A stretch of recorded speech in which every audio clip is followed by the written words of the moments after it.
Mustache? No. Sideburns? No. Goatee? Maybe. Beard? Beard!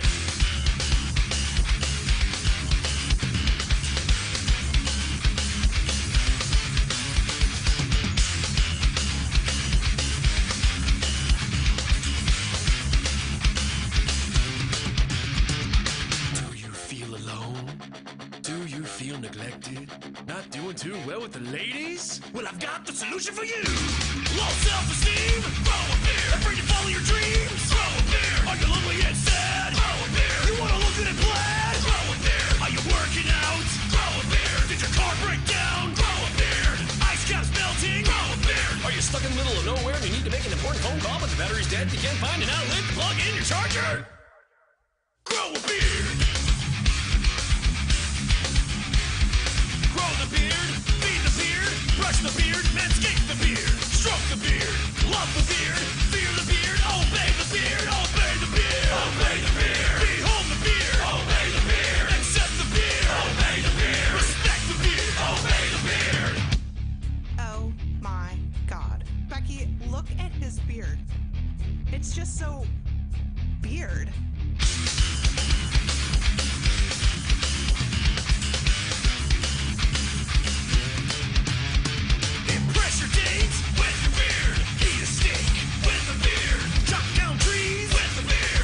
Your enemies with the beard. Catch a fish with the beard. Roundhouse kick with the beard. Control the nets with the beard. Chia pets?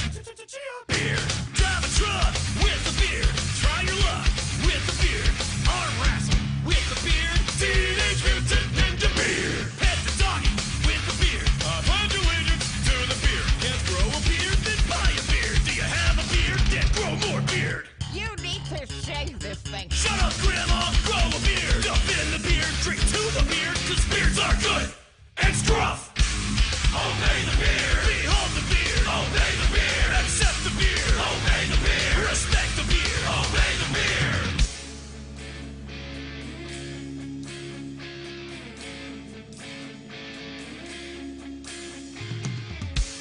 I was so empty and lost inside till I grew you.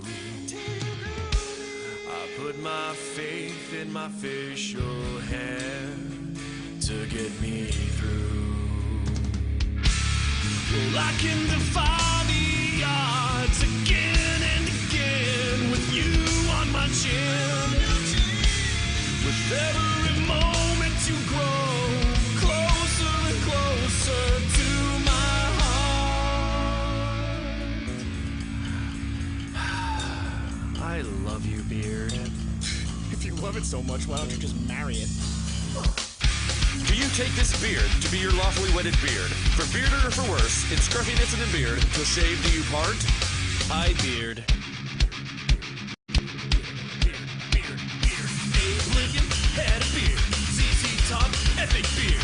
Dimebag Darrell, Nettle beard. Chuck Norris, kick-ass beard. I'm the one making beard.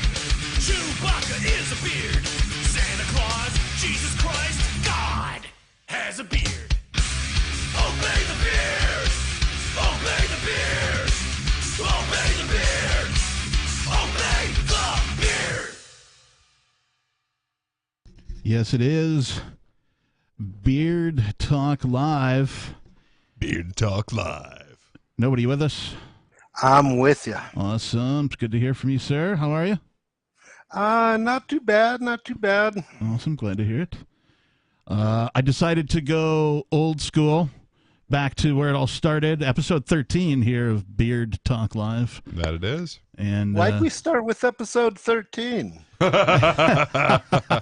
well, no, we didn't. It's just the episode we're doing now is 13, and that's... okay, so we're not back where we started.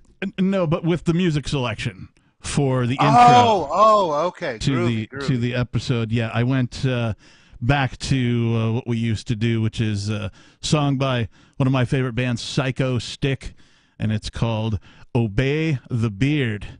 Because that's what we believe in here. Obedience. Well, I mean, it is a hilarious song. An hilarious song? Aren't you supposed to do an in front of a word that starts with H? Like an historical H document? is Depends on if you pronounce the H. questionable.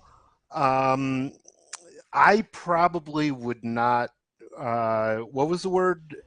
Historical? Well, right. Like an historical document is supposed to be proper English instead of a historical document.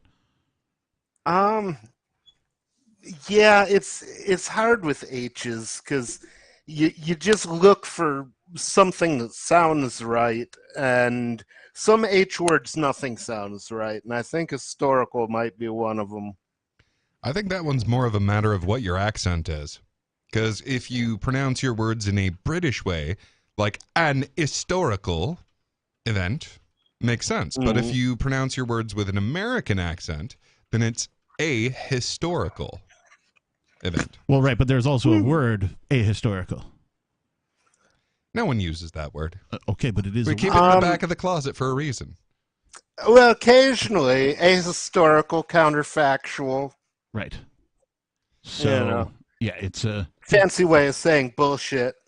That's right. I forget we're on Beard Talk Live, and normally we get it out of the way, right? The shit, piss, fuck, cunt, motherfucker, and cocksucker, and tits. Yeah, you forgot your cocksucker. Shit, piss, fuck, How cunt, could I forget cocksucker, my motherfucker, and tits. Right. You didn't. Jeez, that's the last thing you Captain want to forgot go his on cocksucker. vacation without. That is, There's nobody to nurse on the snotty end of your meat whistle.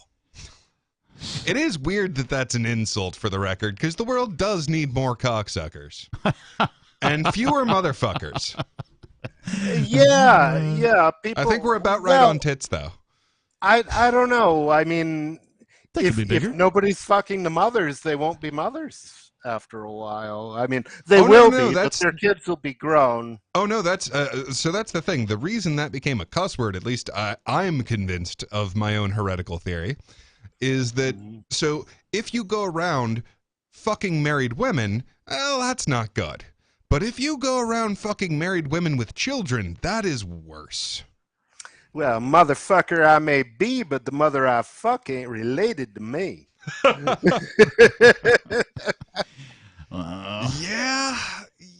Yeah. But seriously, no one likes a bastard. Well, I'm a bastard. Yeah. Technically. I mean, well, and, depending on your definition, I guess. Well, and you've defied the odds by turning out to be a non-figurative bastard. Well, and I don't really know if anybody likes me, so perhaps your statement is still true. I like you. But you said nobody likes a bastard. Nobody? Do you like bastards? I would be kind of... what are you doing, snacking? Jesus Christ, dude. I'm snacking. I'm munching on an egg roll, bro. You know we're trying to do a show here, right? Hey. It's not like we snuck up on you and said, ha-ha, showtime. We get nothing but professional level effort here on Beard Talk Live. Clarly. Apparently. Yeah, it's true.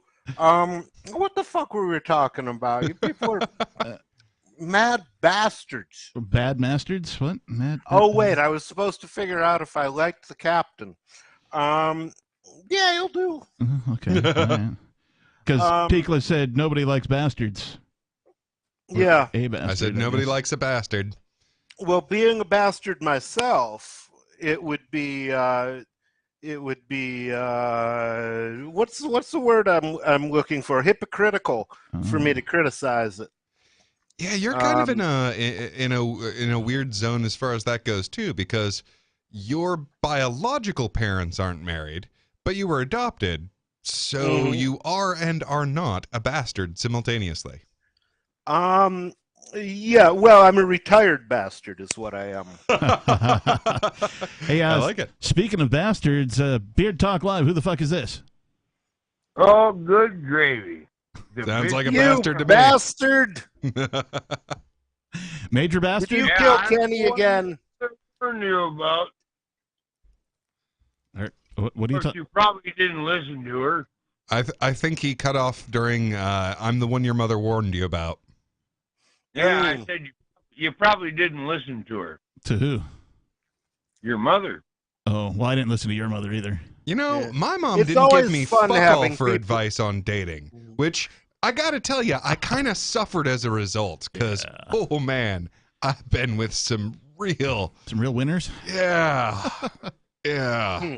Now, don't get me wrong. There have been a couple of like really amazing choices in there, but it's like 2 or 3 in a much longer list.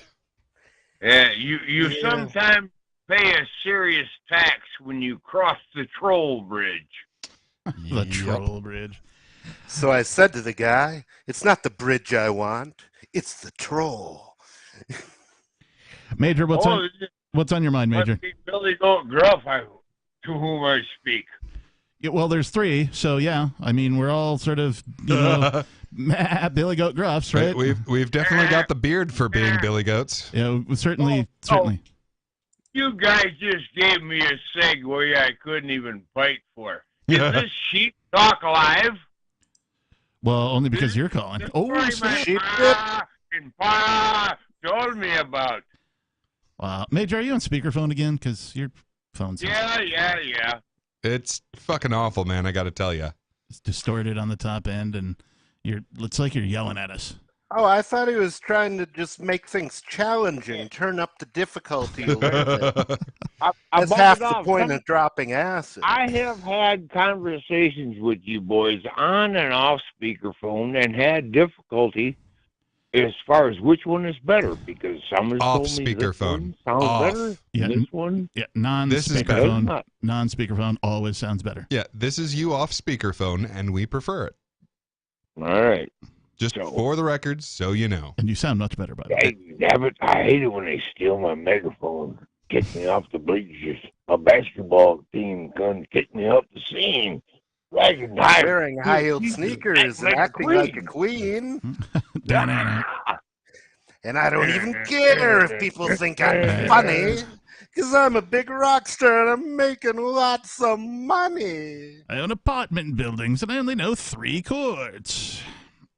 Yeah, we covered this last when week. I was young, there was 13 of us living in a shoebox in the middle of the road. Tell us, Father. Now we're back to tell Monty us about Python. when you were a nigga. Did you have to eat the government cheese? What the fuck did he just It's say? old Monty Python shit, dude. It's old Monty Python shit. Okay. Do you have anything, that you wanted to talk about tonight, Major? Well, I am very disappointed in the people in my state.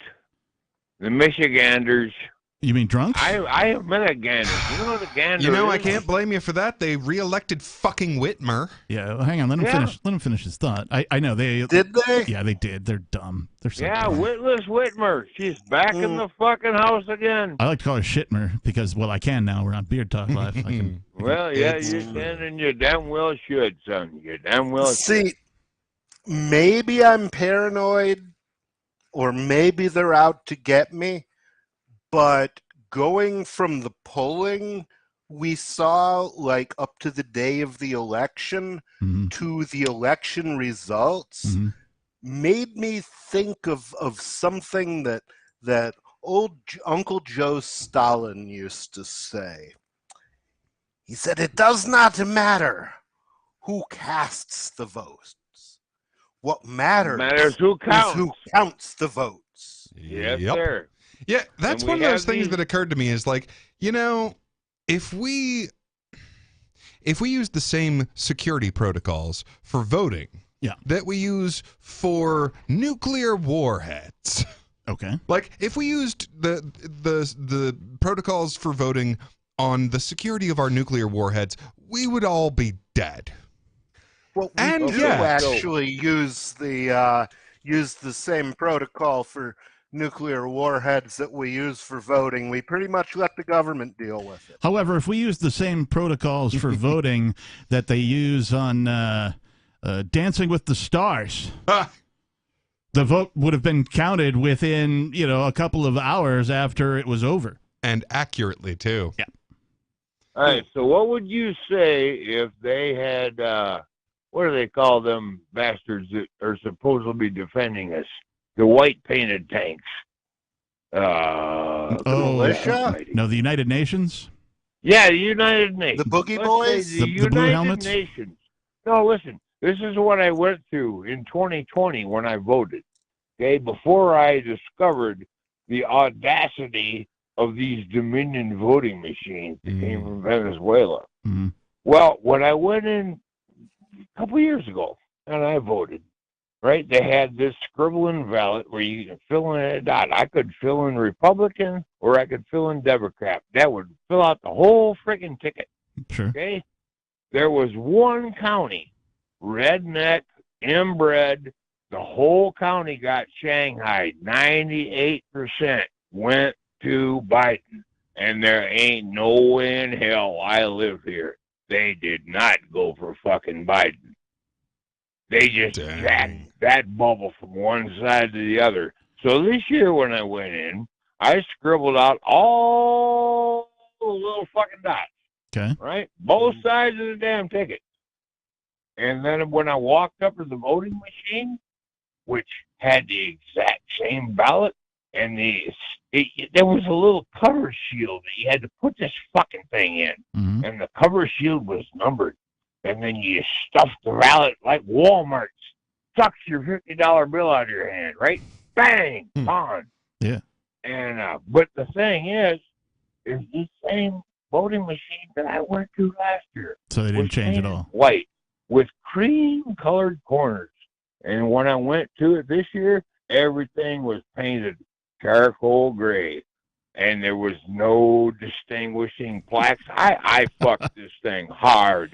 There was I couldn't take a reconnoiter of any fucking thing. Who made this cocksucker or whatever. Pay no attention to the freshly painted voting machine. That's exactly the same voting machine that you fucking voted on last year. It means nothing. It's a new machine. Trust us. Well, no, I think... Pay no attention to the man behind the mirror.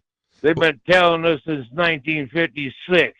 Whoever wrote The Wizard of Oz was a fucking genius. Prophet. Well, do you know what the Wizard of Oz was about? It was supposed to be a metaphor for the silver standard. Mm-hmm. Yeah, the I yellow brick I don't know road was, exactly how it was supposed to work. Yeah, but, the yellow brick road was a symbol for the gold standard, and her original slippers were not ruby, but silver. She had silver slippers, and that's why, like, there's an interesting fact that probably none of you boys know. There was a broad that was up for the role of Dorothy, and she lost it.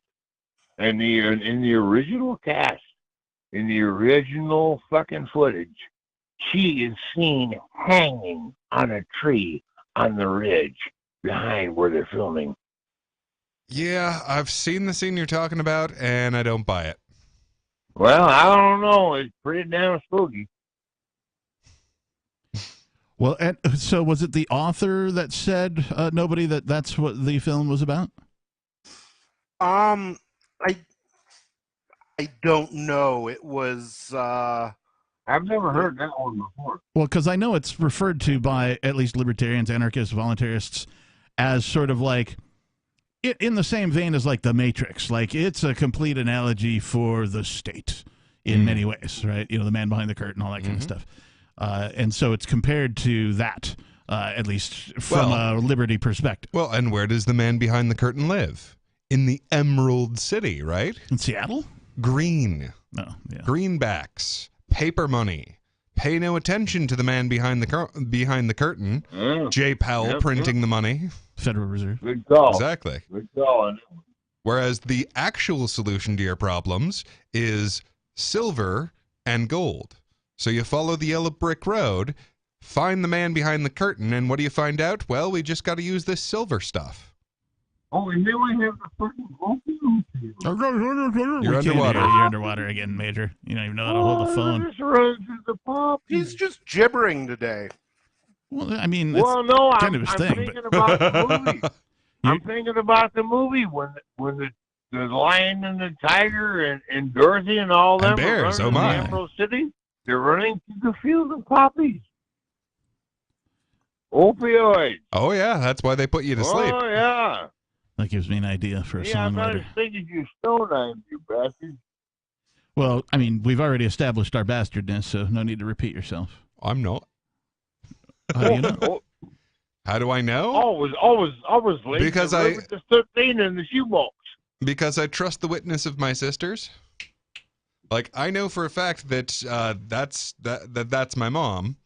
And, oh my God, do I ever look exactly like my dad? Really? Oh, yeah. I look like him. He looks like his dad. It is very distinguishable.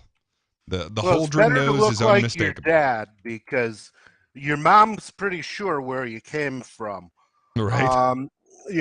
So your dad's the one who might need some reassurance. Well, yeah, that's why our culture kept the surname from the father, was because that was how we would keep track of it. I'm sorry of your bastardization, and that I'm very sorry that I caused the same thing to my own son. I didn't marry his mother till he was a year old, and I couldn't save him. I mean, He's like, going to prison. I don't He's have. going to prison. He done sucked his head full of meth and spun out, and he's fucking gone. Well, sorry to that hear is that. a lot Fucking more bad, likely dude. to children that grow up without a father figure.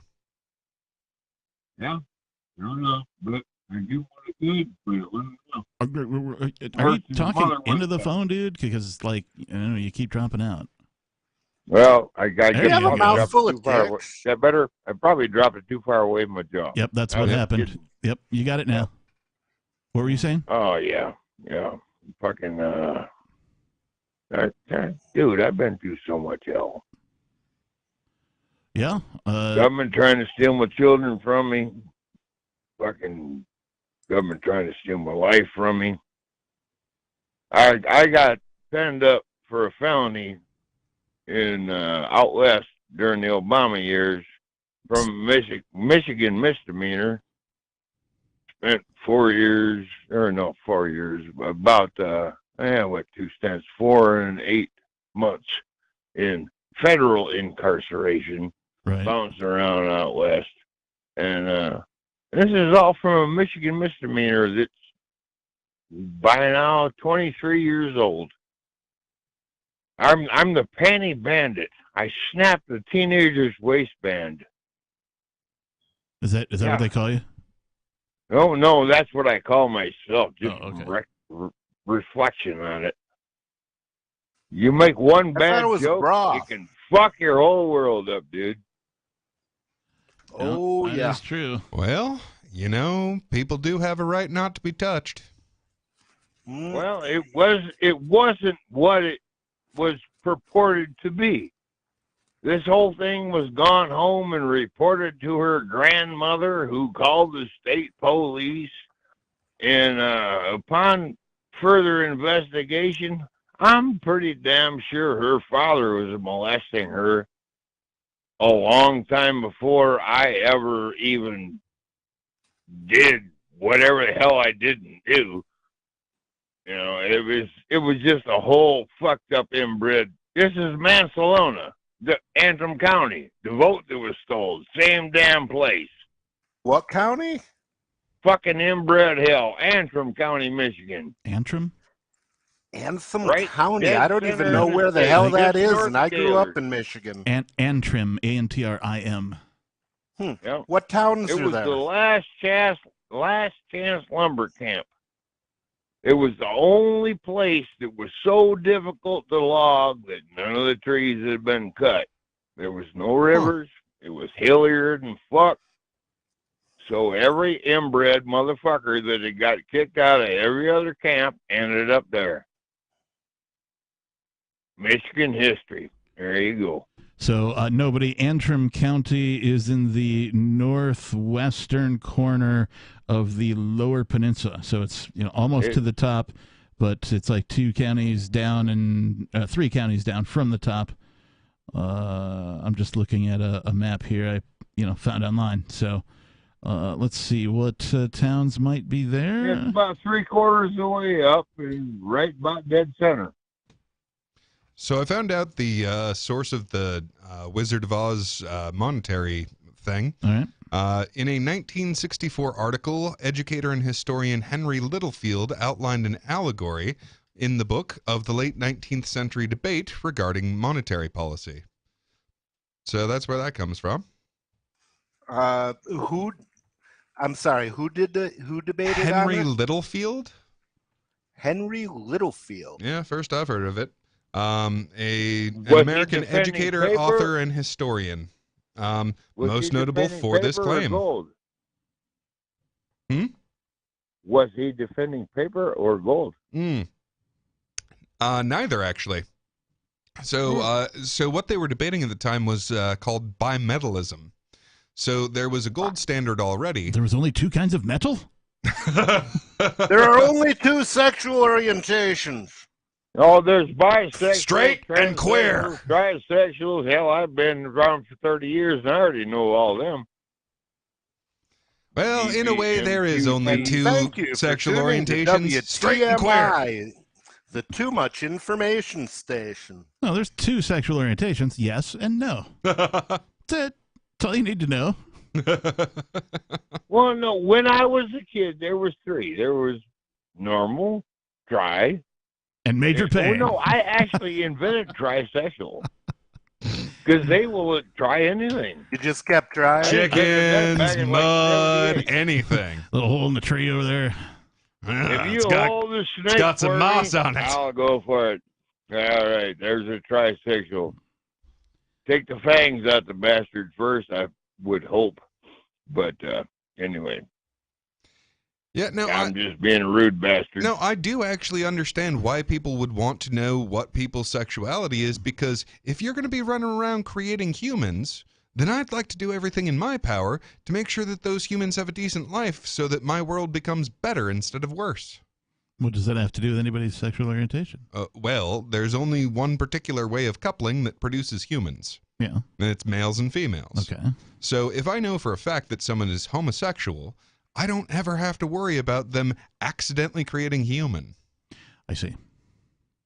So I can see why people would be But interested in why that. would you be concerned about See, the people thing accidentally is- creating humans anyway? Well, because the Accidentally ones that are con- accidentally created have the greatest likelihood of becoming monstrous. Okay, so just from a I'm concerned about the human race perspective. Yeah, exactly. Okay. I mean, All right, I got a comment on this. There's my young boss hole just married a woman from down in South America, I think Honduras. mhm. And she, as you know, most of South America is basically Catholic, right? Okay. So we have had like a 3-4 year discourse where she's trying to learn the language and understand my, because you know damn well I talk jive, and somebody from another country ain't gonna be able to keep fuck up with what I'm laying down, right? Yeah, So, if English is not your first language, then good luck understanding the major. Right. Yeah, it's true. Is your first language old granddad or wild turkey? My first language is old wellhead, because that's probably where I'm going to be stuffed when it's all over. Ain't nobody going to give a damn about me. So cremation Anyway. Mm, So cremation then? Yeah. I mean, that's my preference Old anyway. wellhead? You know what? Where they're you gonna know stuff what his body I 'cause always nobody figured cares. My end would be I would take a long walk. Just like the old Indians used to do. Take your rifle, go find a place, your peace tree, whatever the fuck it is, and talk to God, make your peace. Well, this conversation's took a Let very life come- dark turn. let- Yeah, let yeah. I life feel lead you. more depressed than I was yesterday, which is saying something. well, I mean, it's better than Eskimo style because, I mean, they do the same thing, but they're like floating away on an iceberg, so they're freezing balls. Well, fuck, you know what the Indians used to do up here, right where I'm at? When the baby was born, they'd chop a hole in the fucking ice, dunk him in. Either he lived or he didn't. Sounds like baptism. Life's fucking hard, man. Mm. Ain't never been easy. And these some bitches that are voting for us can suck my sweaty nutsack. Yeah, I'm always amused by people who are all freaked out about abortion, and it's like, you know, I mean, for one thing, you're really asking me to get upset about a creature that, unless I was peeking up in her nookie, I never knew the motherfucker existed in the first place. How am I My even father supposed was to born- know about an abortion? My father was born back fucking, I don't know how many years ago, 1929. And he only weighed like 2 pounds, 9 ounces. He was a way preemie. Long before there was these fucking incarceration clinics. What do they call them? The damn Incarceration clinics? What are you talking about? no, where Prisons? do you put the babies? The little oxygenation chambers. Oh, incubators. Incubators. Yeah, incubators. That's what they're called. Thank you, sir. Yeah, but Wow. he should not have lived. He should not have lived. Hey, I Now- resent that. I Is should not is have that lived. your is that your practical assessment or your assessment of the odds? I mean, Well, my point is that none of us should be here. I am alive because he was allowed to live. Yeah, I always wondered Well, about that. the And the thing that amazing- I'm curious about is all of these children that end up in incubators, how many of them, honestly, would their mother's body heat have been sufficient for, assuming that there's a nice blanket around you? Seems to be the way it worked for thousands of years. Mm-hmm. well, infant mortality used to be a lot higher than it is now. That is Okay. true, For what and it's that's worth. why I wonder. Well, you know there's the damn abortion clinics all over here, but there's a new one that actually tries to bring the mother in and just let her hear the heartbeat of the baby. Yeah. And that turns the stone. Yeah, a lot of cases, that's enough. Well, hold on. I want to address nobody's argument. Now, there's plenty of people you don't know. Am I allowed to murder them? I Long mean, as you so don't long find out as about I'm- it? So long as I'm never aware of it, it won't bother me. Wow. Bothers me. So Like, like, And- I don't want nobody- secret murderers running around. Yeah, That is against Bothers my you? self-interest. How many people have you killed? Hmm? How many people did you kill before it started bothering you? I think what he's saying is that it sounds like what nobody's saying is it's sort of a Schrodinger's murderer. Like, it doesn't bother him as long as he doesn't find out about it. Well, I mean, it, so A, it doesn't bother me particularly. B, there is almost no ethical way for me to find out that this thing ever happened. so what the fuck? You're Well, if gonna you got a eat good the enough omelet, sense of though smell, don't you know will. where the eggs came from? You can't can tell a fucking eat woman's the pregnant omelet if by you don't know smelling where her? the eggs Oh, yeah. came from. Well, I used to be able to tell my ex was horny back in the day by sniffing her neck. Mm-hmm. Oh, I yeah, they're miss her. hormonal. Yeah, your hormonal system changes dramatically, and if you've got a good enough sense of smell, you can tell that. Why do you I was think going to the go fucking into deer the get hit synthetic this time of hormone year? business for a while there. You know how you make them? Hmm. Don't pay them. Oh, that's an old damn joke, boy. That's an old Wow, damn joke. Even nobody- I know that one. Nobody's really stretching. Hormone. Right over It's my head. true. How do you make a hormone? Don't pay. Oh. Yeah, but that's why, and this is actually fucking relevant knowledge. Don't drive unless you have to, just about dusk or sundown this time of year, because the deer are in a rut, and they do stupid shit. And you remember the old bumper sticker, loud pipes save lives? Fucking A, they do. I've always had a loud What the truck, and fuck I've did had he just so many say? damn deer back Yeah. off and look at me So Hell, I can talk critters. so he's That talking was about genuine frontier gibberish. No, I actually followed that one. He was talking about the mating cycle of the local fauna. I don't know how you And- got any of that out of that. And how that tends to make them completely unpredictable. But by having a loud truck, he can scare him off most times so that he doesn't end up running into him with his truck. Yep. And they make it. Apparently I speak they frontier call it gibberish. College girls. You are fluent in frontier gibberish. I am fluent. Thank in you for being our frontier translator, Peakless Mountaineer. Well, there's some truth to what you're saying because there was an invention called the deer whistler some time That's ago. what the fuck I was just going to tell you. Yeah. Yeah, well, I beat you to it. I mean, like the more sober guy wins the race here, Major. So. Yeah, well, kiss my go to hell. Hey, Major, thanks for the call. We appreciate you, bro. Be spotting peanut butter. Yeah, a lot of times that's how you hunt deer is you make as close as possible to their mating call and see what shows up. Oh. That sounds risky. Yeah. Well, Oh, dear. Get it? I mean, the last thing I'd want is to be confronted by a horny bear. Or a horny buck. Sure. But if they have an antler and I have a gun, I like my chances. What was that movie? Yeah, that's the problem with being a felon.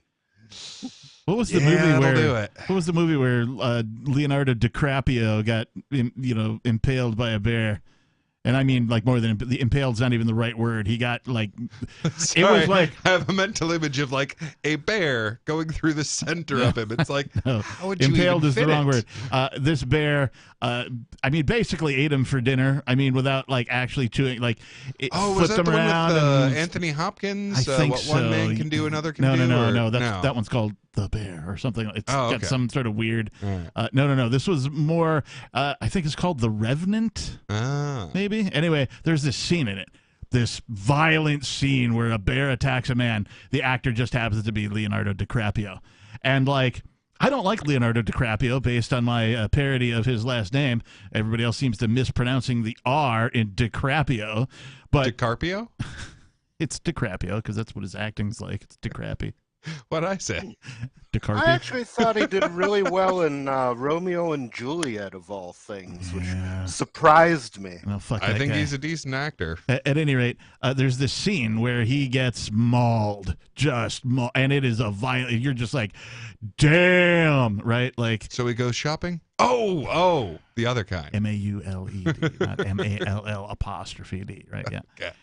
And it's bloody and horrific, and the bear slams him up against trees, and like he obviously breaks many things and is A good bloody proper as mauling. fuck, And I couldn't decide, do I like this scene because, well, I kind of don't mind a scene where DiCaprio gets punished by a bear and that kind of thing, or do I like the scene because it's so bloody and violent?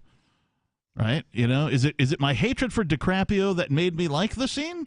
Or was it the scene being bloody? Either way, what does that say about me? I'd say it was both.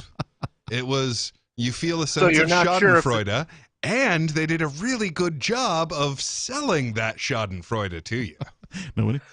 So you're not sure if you liked it because you hate everybody or because you hate Leonardo more than most? Is that what you're saying? Seems to be, yeah. I guess that's the quandary, to sum it up. Yeah. I wonder if, I was thinking about this the other day. If the woke mob comes after you, Oh, boy. is it still okay to be a misanthrope?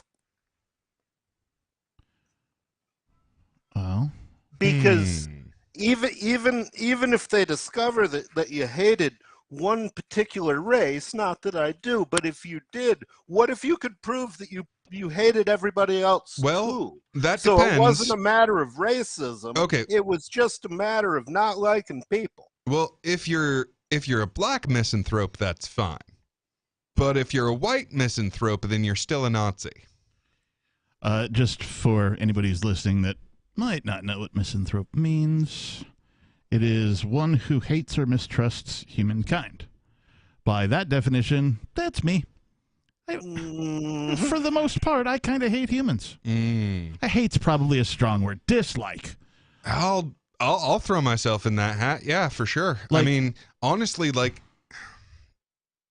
I at least was effective at not hating humans right up until they went, yeah, the whole world is totally cool with just locking everybody in their houses and forcing them to change the contents of their bloodstream. Oh, that actually, kind of cranked the hate up a little bit. I was in hate with humankind as a species for quite some time now. I like individuals, right? I like, certain individuals.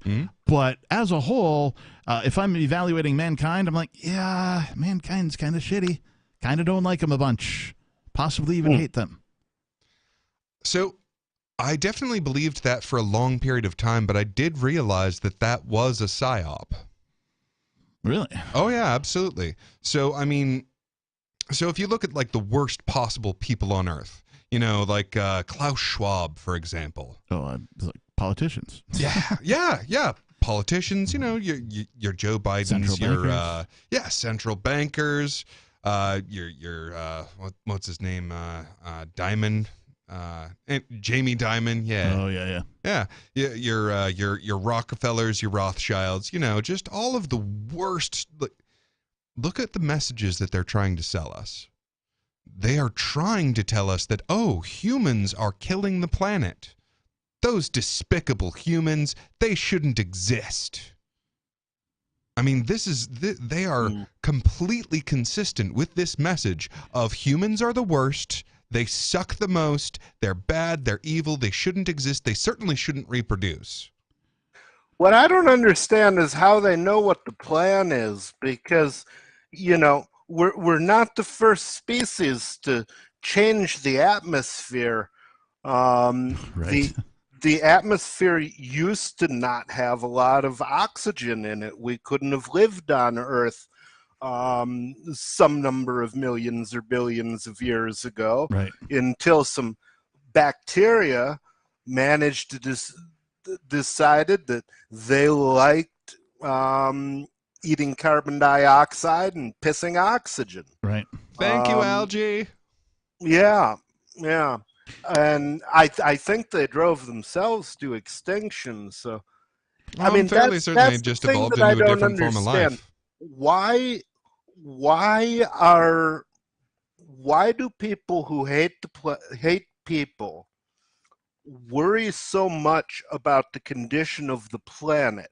Well, I mean, the idea that we're actually going to destroy the planet is nonsense. The planet is like a huge ball of rock, and looking at even in our solar system, Jupiter is perfectly healthy at some ridiculously high temperature, and Pluto is perfectly healthy at some ridiculously cool temperature. So you guys know me and know me well enough to know that is not my perspective on, well, anything really. I don't believe that there's really anything wrong with the environment. I'm with George Carlin. When the Earth is done with us, he's going to shake us off, or it is going to shake us off like a bad case of fleas. Right? What we do is irrelevant to planet Earth. Planet Earth will go on just fine without us. So the difference is fleas are annoying, and the Earth doesn't care about anything we do. Right. So to your comments, Peakless, about it, it being a psyop. Well, so I'm way outside of any of that. All the things you listed that were, a psyop by, quote, them trying to get us to hate people. I participate or don't agree with any of those items that you listed. Well, you went through 12 years of programming. Yet I still really dislike humanity in general. Because they're awful. Look at who they elect. Do they, though? I mean, I don't trust these elections. They do. And they follow them. Do they? Well, not they all must. of them. No, There's not a all whole of them. bunch of them sitting in jail because they didn't buy the last load of bullshit. Of course, but I'm talking about the majority, the overwhelming majority around the globe buy into statism. That's true. But I think they're the victims, not the perpetrators. I mean, you can't be both at the same time? Well, You I'd do say, have a I would choice. say that they are more victim than You perpetrator. still have a choice in everything you do, right? If insanity is doing the same thing over and over again and expecting different results, then the entire world is insane to think that something like the behemoth known as the state is going to give them different results just by replacing one guy with another. Well, I can't think a thought that I don't have the building blocks for. And most people simply do not have the basic building blocks for consistent thought. Okay, well, then I hate dumb people, apparently. According to that logic, people are dumb. It's true. There's no one dumber than everybody, right? Generally, the larger the group of people trying to make a decision collectively, the dumber the decision's going to be, generally speaking, in my experience. I don't find that to be true at all. Okay. Like, a person can decide that drinking bleach is a great idea. Sure, but that's one person. But if we can all veto bleach, someone's going to veto bleach. Right, but in almost every Well, circumstance, the thing is, the there best are way... some people who would make the world a better place if they, grab some bleach. some chlorinated libations. Yeah. Ironically, the best way for large groups of people to act is to act individually. That's true. But I do push back on your idea that it's stupid people you hate. The thing is, the people that are perpetrating this, a lot of them are extremely intelligent. Yeah, They're just that's true. evil. That's true. I do hate evil people.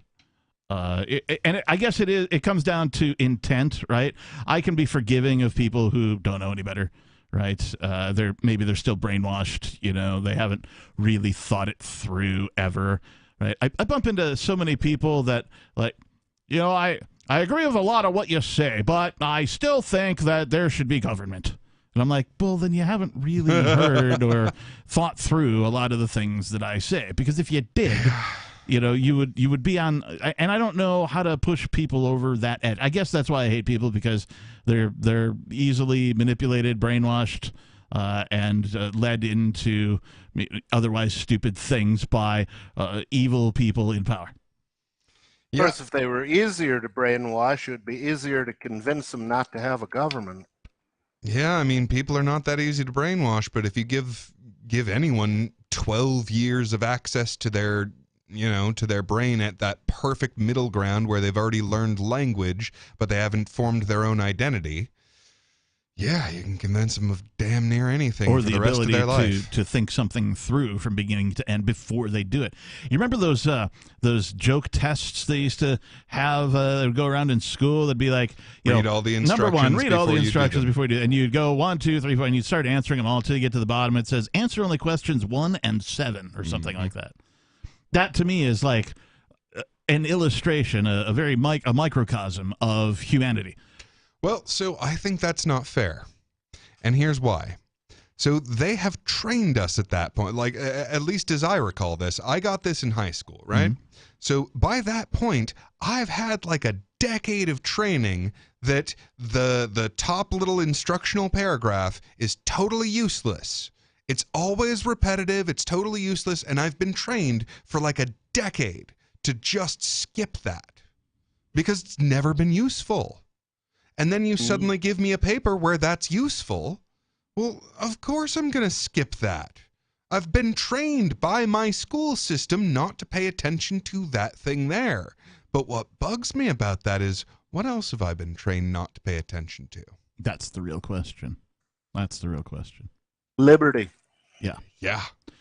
Although it didn't work that well in your part, in your true. case. That is one of the biggest white pills that I know, is like, I've done so much research and found so much that they are doing to fuck with us. They're fucking up our diet, our air, our water, our education system. Yeah. Like, all of these things that they, like, in an unbelievable amount of time and energy and art even goes into these manipulations to avoid me doing the very thing that I'm doing anyway. To me, that's a huge white pill. What thing are you doing anyway? Questioning. No, very well. Thinking critical. Using consistency. Yeah. in my ethical system. Talking to other people about these things. Yeah, that's the important part. Drawing out of them what they believe. Just really, like, the question why, I think, is, also if, right? If is probably the largest word in the English language, despite its lack of letters. But why and if, to me, have been game changers, right? I remember sort of learning about Socrates, in the late grade school, early high school, like, oh, he was a great philosopher, and then, like, somebody fed him some poison or some shit, and then he died. And I was like, well, why would they do that? Like, sounds like philosophy seemed like a, sort of a, I don't know, like an art degree, right? It's like, oh, somebody's just being creative, and that's nice. And they're coming up with these, wise sayings, and trying to, help the world, think a little better, right? And it seemed like a very non-threatening sort of benign, if you will, benign, yeah, a non-threatening career choice, whatever you want to call it, right? And I'm like, why would somebody poison a philosopher, right? Right. And I started reading some of the philosophy. I don't remember any of it, but like I just started reading some of it, and I was like, oh.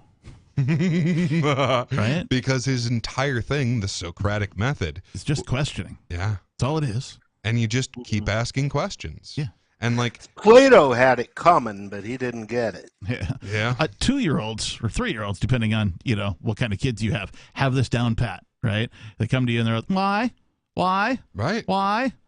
That's Socrates talking right there. And they will dig down to either the depths of your knowledge or their satisfaction with their awareness of the subject. Yeah, or until you get pissed off enough at them that you tell them to shut up and go play. Right? Unfortunately, which that is happens. usually at the end of which is usually at the end of your knowledge. Right. Well, and so it's funny. So Socrates, Plato, Aristotle wrote an entire treatise on why, and came up with all these ideas because it's a really complicated question. Because, like, okay, why is that statue there? Well, one of the reasons that statue's there is that there was a big piece of rock that someone carved. So part of the why is the physical material that went into the thing. Mm-hmm. So it's this really complex treatise, and like I kind of think you overthought it. But it goes into all of these possible ways of looking at the question, why? Right. What are the causes? Like, what are the material causes? What are the emotional causes? Just this whole thing about why. And then goes into what he called, so that was his physics, basically. And then he goes into the metaphysics, the deeper why. Right, yeah. Yeah. You know what Socrates' last words were? I drank what? Yeah. I drank what? I drank what? Yeah, that was his last words. Which the answer was hemlock, but there's a reason that he asked it as a question. It's true. It's true. A lot of the philosophers had interesting deaths. Descartes, for example, the guy who said, "I think, therefore I am," was sitting in a bar one night drinking a beer, and the bartender came up, said, "You want another?" Descartes said, "I think not," and disappeared. Wah wah. It's actually that's not true. He was actually run down by a runaway carriage back in the day, a horse-drawn carriage, which is why they no longer put Descartes before the horse. Good God. Okay, that's two. Do you got one more? Let's see. I did, but I think I've lost it. Okay, perhaps enlightenment will find you. Where are, for example, the candidates for office, for political office, that are philosophers? Where are those? How come Texas mostly, strangely enough. How come people aren't electing and Kentucky? How come people aren't electing philosophers to office? Great thinkers. Where are these people? I asked a very intelligent man this question long ago, and he gave me a very satisfying answer. Well, you see, when people elect leaders, they want answers. and philosophers only have more questions. Mm. And that's Much really like what it comes down computer to. consultants. And that's the thing. Like the people that we give all of this power to, we don't give it to them because they'll do good things with it. We give them all this power because we're uncertain. Well, I don't. Yeah. Well, like that's really when it comes down to it. I want to absolve myself of any guilt for electing any of these bastards.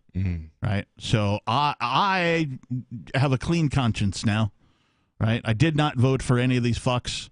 I did not help mankind put itself into the position it is. I did not help a behemoth organization of murder and theft and every other sin, the greatest committer of every type of sin that has ever existed on planet Earth. I did not give my sanction. I did not check a box and say, oh, I picked this guy over that guy, because I think the whole fucking system is illegitimate. Well, it exists in violation of consent, period. Well, I did check a box, and the people that I checked are not that. Because I voted for libertarians. I understand. I voted for people who believe in the non-aggression principle and who I honestly, in my heart of hearts, expect to live up to that standard, even if I give them this power. Because, yeah, I mean, it's sort of that the trolley problem, right? Are you familiar with that at all? Mm-hmm. Okay, yeah. So, like... the one where they just change the color of the trolley car from red to blue, but they still run everybody over? No. So, like, trolley problem is like, okay, you're on a trolley, which, if anyone doesn't know what that is, it's sort of like a train. They're on a track, and it's barreling toward one person, or toward 5 people, mm-hmm. and there's another track that it could go on to that only has one person on it, and you have a switch, and you have to decide whether or not to flip that switch. Now, how much do I like these people? Do I know them at all? You're leaving out the vital information. There's infinite variations on the theme. Sometimes it's like, okay, well, is it worth saving one William Shakespeare in order to kill a Hitler and a Mussolini? Anyway, there's all sorts of variations. Sure, yeah. But the thing is, the evil seems like in a this waste circumstance... of time. All 3 of them are already dead. Anyway. Yes, the evil in this circumstance is... the person that put you in that circumstance. Right. Whoever set this up, they're the ones that have done the evil. So you actually can't do any wrong from that point. And that, to me, is a lot like what the voting system is. Like, they have set me into this situation. I can't do any evil from where I'm at because it's not optional. But I can try to slow down the evil that they're doing anyway. There is an argument for self-defense. Yeah. And I've said that repeatedly. I'll keep saying it because there is, right? And I also, like, if that's a choice that you want to make with your life and what you want to do, far out, solid, right on. I'm not going to, like be like, you dirty voter, right? I'm not going to, like, ridicule you or shame you or, like, not be your friend or whatever, right? Because, like, I made a different decision. I'll probably make fun of you later when I've been drinking. But well, all right, maybe. But, you get the idea, right? I'm not going to, like, kill a relationship over, what one man chooses to do and what man chooses not to do. And that's how the world should fucking work, right? Like, the problem that I have, of course, is that the rest of the world doesn't want to allow me to have the choice to not participate. Right. Well, I, for one, am going to put a gun against your head and make you vote. Including... how dare you make a different choice than me? Including a whole bunch of libertarians, by the way, who would look down upon their nose at me because I didn't vote. Well... even for a libertarian candidate. Well, I think that they have a point, and I think you have a point. Yeah. And I agree with theirs more than I agree with yours, or I wouldn't make the choices that I make. Obviously. But, like... now, like, there are a bunch of libertarians that respect that decision and still interact with me just fine. And, and there's probably some that disagree with me, but, we'll never bring it up or whatever, and that's fine. Like, but, like, people are supposed to be able to disagree on things and still get along and move forward and, that kind of a thing. Now, if the question was posed to me, well, if you're not a voter, well, what are you doing in New Hampshire? Because this is the closest thing, right? This is where people who believe that people should be allowed to be free of the state are, regardless if they're running for office or not, right? Because this is where the freedom-loving people seem to be. And I would much rather be around people who love freedom and want to see the state abolished than be around the rest of humanity. Well, and I mean, there's definitely some effort put forth to keep us from voting libertarian. But what they have a huge amount of effort toward keeping us from is forming communities. Because if we form stable communities of liberty-loving people... Another reason I'm here. Then we can demonstrate that nobody needs the... Sorry. We can demonstrate that no one needs the state. Yeah. We can show them that we can rely on each other and get done all of the useful functions that we need done. Yeah, that's why I like the focus on... This is why I made him Pope. That's why I like the focus on building, right? Yeah. Building more things around decentralized technology, right? Building more things around cryptocurrency, Bitcoin Cash, Ethereum, all those things. Building like nobody's work on Cell 411, right? Here is an app. It's decentralized. It has the ability to replace traditional 911 services with community-based services, people you know and trust coming to your aid in an emergency. And you can do the same for your friends and family. That, to me, is far more important than casting a vote for a libertarian. Oh, yeah. I agree. However, number one, you can do both. And number two, why would you do both? Well, so while we're forming these alternative systems, if we can slow down their death machine, that will give us extra time to get more of these alternatives figured out. It's a pretty big if for, like, you know, a contingent of people in New Hampshire.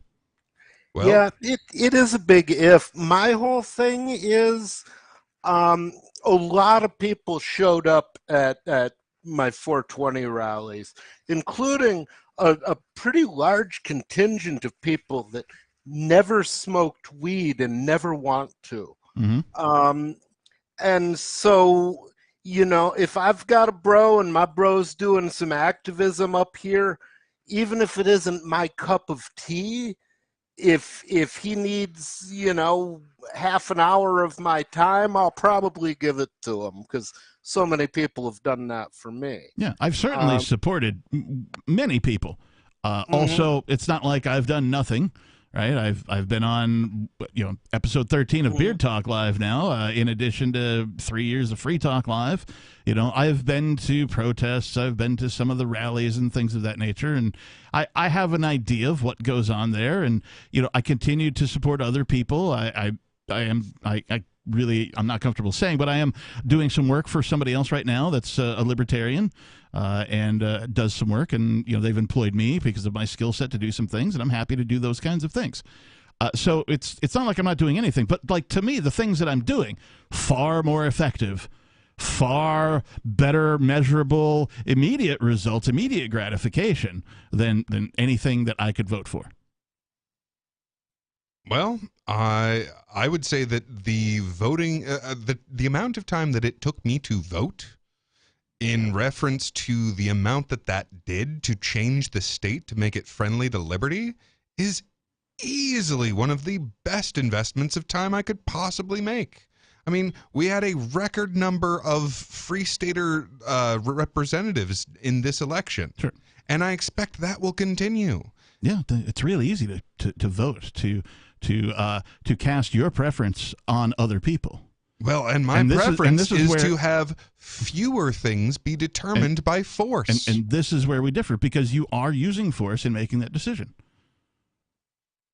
Voting is using the force of government to force other people to your preference. No. How so? Okay. So, I mean, not let's say you have a sword out and pointed at me. If I put a sheath around that sword, I haven't added to the violence. But that's an inaccurate analogy, because government is a gun, and it's in a room. Okay. And when you vote, all you're doing is saying, I prefer the gun be pointed at this group of people over here to get my way. And I prefer not to do that to people. I want to be the change that I want to see in the world. I don't want anybody else to force their opinions on me in any way, shape, or form, much less through voting, which they do anyway. They continuously do. So I also will not do that to you. Okay. Every representative that I help elect is a little bit less gunpowder in the bullets in that gun. The lesser of two evils is still evil. I prefer to do none.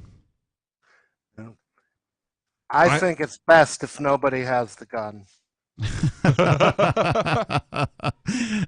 Nobody thinks a lot like that from time to time. Sure, I agree. So how do we get there?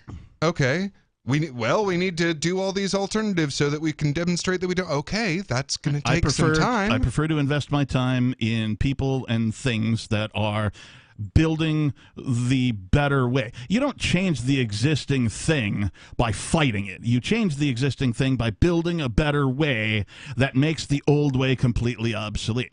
We've started that, right? Humankind has started that. Thank you, Satoshi Nakamoto, right? Thank you to whomever the OG developer of 411 is and the current developers of Cell 411. And there's a whole bunch of other things out there, too.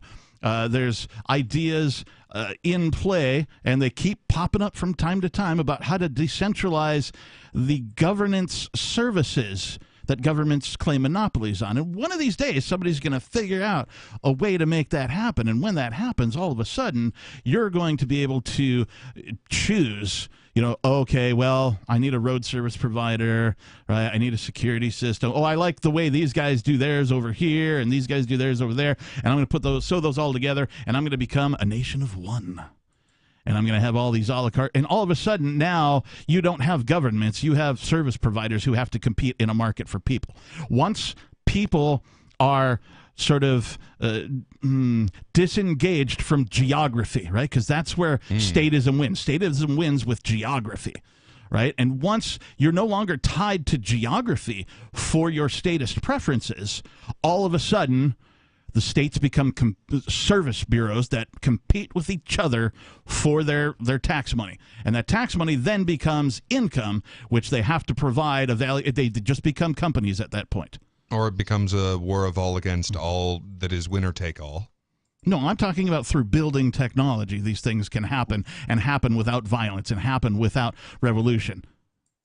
Right? Because that's the unspoken word in the libertarian community is revolution. Right? It's spoken about in like some of the Trump community. I know some Trumpers like back in Wisconsin and that kind of thing. And they're like, oh, so you're going to be with us for the revolution? I'm like, oh, Jesus Christ. Right? Like, I don't want to come back to where we started. Like, I realize and I understand that most people can't wrap their head around the fact that historically speaking, the only way governments have ever been changed or ended is either through collapse or revolution. Right? We're talking violence here, right? Whereas I think it can be done without it, and I think the technology exists for it.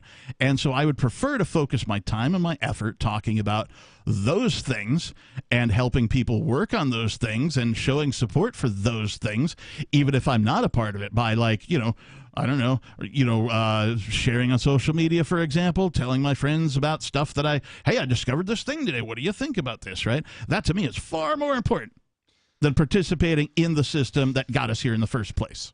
Well, so imagine, if you will, that there's an army. Thank you, Rod Serling. That only has I am your host, Rod Serling, a man with no upper lip. So imagine an army that only has so many positions for soldier. Mm-hmm. Now, if I can, even in part, hijack their process for soldier selection so that they only select pacifists. Now, if I can do that 1%, great. If I can do that 10%, better. Any amount of removing their ability to kill people, well, and that's why we need you is here. good. Okay, so that is exactly what I'm doing with representatives. There are only so many positions of representative. They want every single one of those positions to be filled by killers. Yes, they do. And if I can They remove create them every day. Right. And if I can, instead of having killers in those positions, have people who aren't killers in those positions, that's a good thing. Yeah. Can you measure those results? Yes. Yeah. How many pacifists have you got to join the army? Now you've lost me because this was That was an analogy. Yeah. Okay. So That's what I'm saying. Like your analogy is correct, but your results are immeasurable. Okay. So the positions in this case are, instead of soldier, representative. Okay. And we've had over 40, and I can get you exact numbers if you want, but we've had over 40, 40. free staters that are representatives. Congratulations. What's changed? What's changed? Oh, quite a bit. So I'm aware of one thing, and that's the folks can now take their school tax money and apply it to whatever they want. And these things are cool. We've but again, also got, there's also a matter of what constitutional carry now.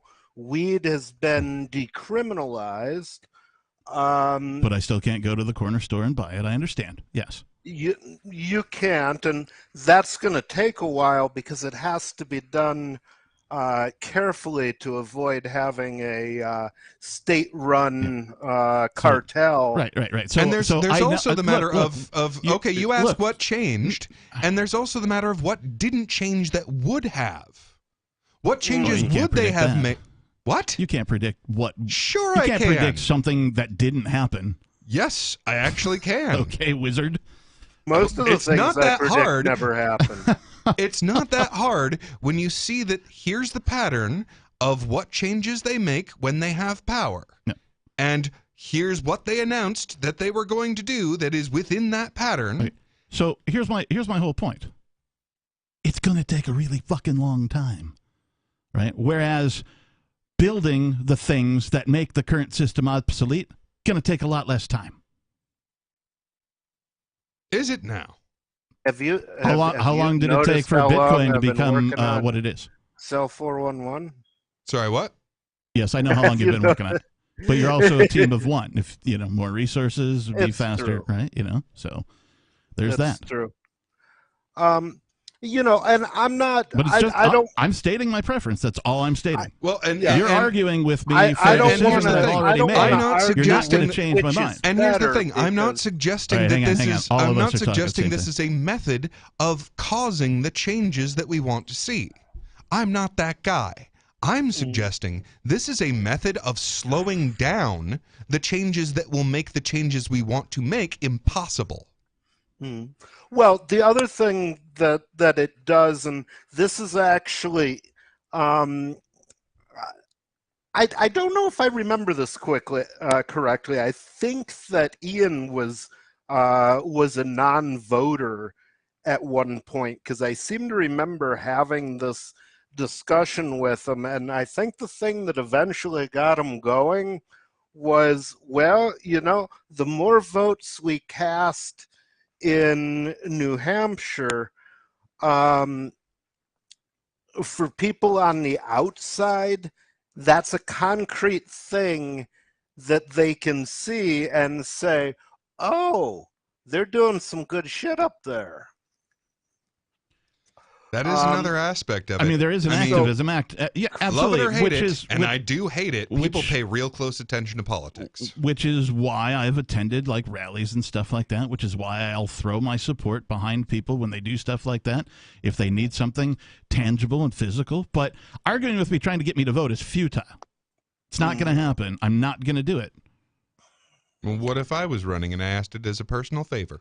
No. Because it's part of your identity to not vote? No. Not going to happen. Because it's part of your identity to not vote? No, it's because of my philosophy and being consistent with my values. I would never dream of forcing my preference on you without your permission, without your consent. I would expect you to feel the same way about me. When voting occurs, you are using the violence of government to force your preference on somebody else. If you win. If you lose, of course, well, you didn't get to. But if you win, you do get to force your preference on other people. Period. Except my preference is that nothing be forced on anybody. So if I've actually won, then I've elected some nobody who ain't gonna do nothing. And So then I already that's a live here. beautiful thing. So, okay. Far out solid and right on. What's the problem? So you're willing to reap the benefit of other people doing this, but you're not willing to do it yourself. Voting does not benefit anybody. You don't think that it slows down the changes that they would otherwise make? There cannot I think be having a good side to having- doing something evil. I'll grant you that. I want no evil at all, and I cannot vote for that. No matter who gets in, even if it's a preferred candidate, even if it's you or if it's nobody or whatever, whoever gets into whatever office, right? You're not going to be able to take away all the evil of that office. You're still going to be some percent of evil. So I don't want any of that evil, so I'm not giving it my sanction. Okay, so there's this gun. Now it can either be pointed at people, or we can point it not at people. That is Now- not an option currently Pointed at with the nobody. government. That is an option in New Hampshire. And we are making it more of an option every day. If See, I that's the thing. violate a law in New Hampshire, the guns of government come out and get pointed at me. We've seen this already. Mm-hmm. So here's the thing. A gun doesn't suddenly go from this angle to this angle. It has to move in the intervening space here. It's got to change its angle gradually until it is no longer pointed at a person. Now, it moves from pointed at your head to pointed at your leg to pointed at your foot to pointed at the ground. And that's what we're trying to do here, is reduce the power of government. Well, then, congratulations, you're a Republican. Bullshit. Republicans have never reduced the power of Republicans are government. just trying to increase course the they power haven't. of government more slowly. Of course they haven't, but they say they do. Sure. All right, well, Yeah. Yeah. there great. you go. What do you mean there I go? I'm something completely different. And now for something completely different. So that's an affront to your personal philosophy, right? What is? What I said, then you're a Republican. It's inaccurate. Okay. So saying that I need to vote for libertarians because I live in New Hampshire is also inaccurate. I don't need to do a damn thing. I'm not saying you need to. Well, you guys sure put up a hell of a fuss. I'm saying Well- it's not evil to. It definitely is evil. Well, it's. I mean, your argument, as I understand it, is similar to if say somebody comes knocking on your door in the middle of the winter and he's hungry, you know, and you answer the door and he says, "I'm hungry," and you say, "Well, you know, there's a lot of hungry people in the world, and I can't feed them all, so fuck off." That's entirely inaccurate. Well, I mean, you can. Hunger is not comparable to evil. You've never been as hungry as I have. Oh, It gets I've- comparable to dude. evil after a while. Believe me, I have been hungrier than any man should. I have had to resort to violating the nap to feed myself. I grew up. Who did you eat? I grew up hella poor. I know firsthand what government cheese tastes like. I know firsthand what government powdered milk tastes like. Because I was in a situation where those were the only things available to me. Mm-hmm. So, Okay, so If there's you anything clearly else you wanna- followed what he was saying, and I didn't. So, nobody, can you continue the analogy so that I can catch up, I please? don't know that he can. I think he was more making a joke than making an analogy. Well, All right. it's an analogy. I mean, basically, what I heard you saying is you can't completely solve the problem by voting, and you can't. And my personal belief Okay, is now I see it. no matter what we do, there is going to be some level of violence, just because whatever we're doing that eliminates dependency on the state, sooner or later, whatever that thing is, no matter how innocuous and harmless it is, the state's going to notice that we're doing it and that people aren't as dependent on them as they were, and then they're going to come and try and kill us. So that's entirely possible. However, sounds about right. However, that being said, I'm still here. Not only am I still here, but I'm literally risking, well, my life, literally, my reputation, by, participating in shows like this, by being on Free Talk Live. So, I feel like I'm doing just fine. As far as people coming here and doing things to forward liberty, doing just fine. Probably doing more than most, in my opinion. So I don't understand why you would want me to participate in a system that has proven itself evil for at least the last couple hundred years. Because the kind the of same participation reason that I would I'm want asking, you to drive a runaway tank, not because you need the tank to run away, but because you need it to stop. The tank is not running away. It's just in control by evil people because power attracts power. Power-hungry people, and even if you get a noble person elected to a position, they're not going to be able to remain noble because the system corrupts them. It I would doesn't say matter. Ron You're still Paul is going a to be. Example. You can still point to ways in which he did, by proxy of the state, had to commit evil. Yeah, I mean, to some extent. He did a great job. That's probably true. He did a great job of speaking, engaging people in thought, and getting people to think, right? So to me, that's activism, right? And so, like with you, Nobody, when you were running for governor of Keene or of New Hampshire, right? Mm-hmm. I was very verbally supportive of you. I didn't vote for you, of course. But I was very verbally supportive of you. I put some signs out for you. You encouraged us to evil. I put some signs out for you, all that kind of thing. But that was based on my belief that what you were doing was helping to educate people about how evil the state is. Mm-hmm. Right? And so there's an activism component to it that I enjoy. Now, does that mean I'm going to participate in it? No. But if that's your form of activism, far out, solid, and right on. I'm not going to sit here and point the guns of government at you and go, you can't do that because it's not my preference. See the difference? Well, so you're familiar with computer programming a bit, right? Okay. Okay. I have a cursory knowledge. Right. So a protocol requires a certain kind of input in order for it to function. Sure. Now, if I was asking you to give this program the protocol for which it was designed, then I could totally see your argument. Have you seen the output of the state? Have you seen what the state actually puts out? Yeah. The system, no matter what you put into it, you put all the love and cuddly and kindness and sweetness and nobleness and philosophy into it that you want, and shit comes out the other end.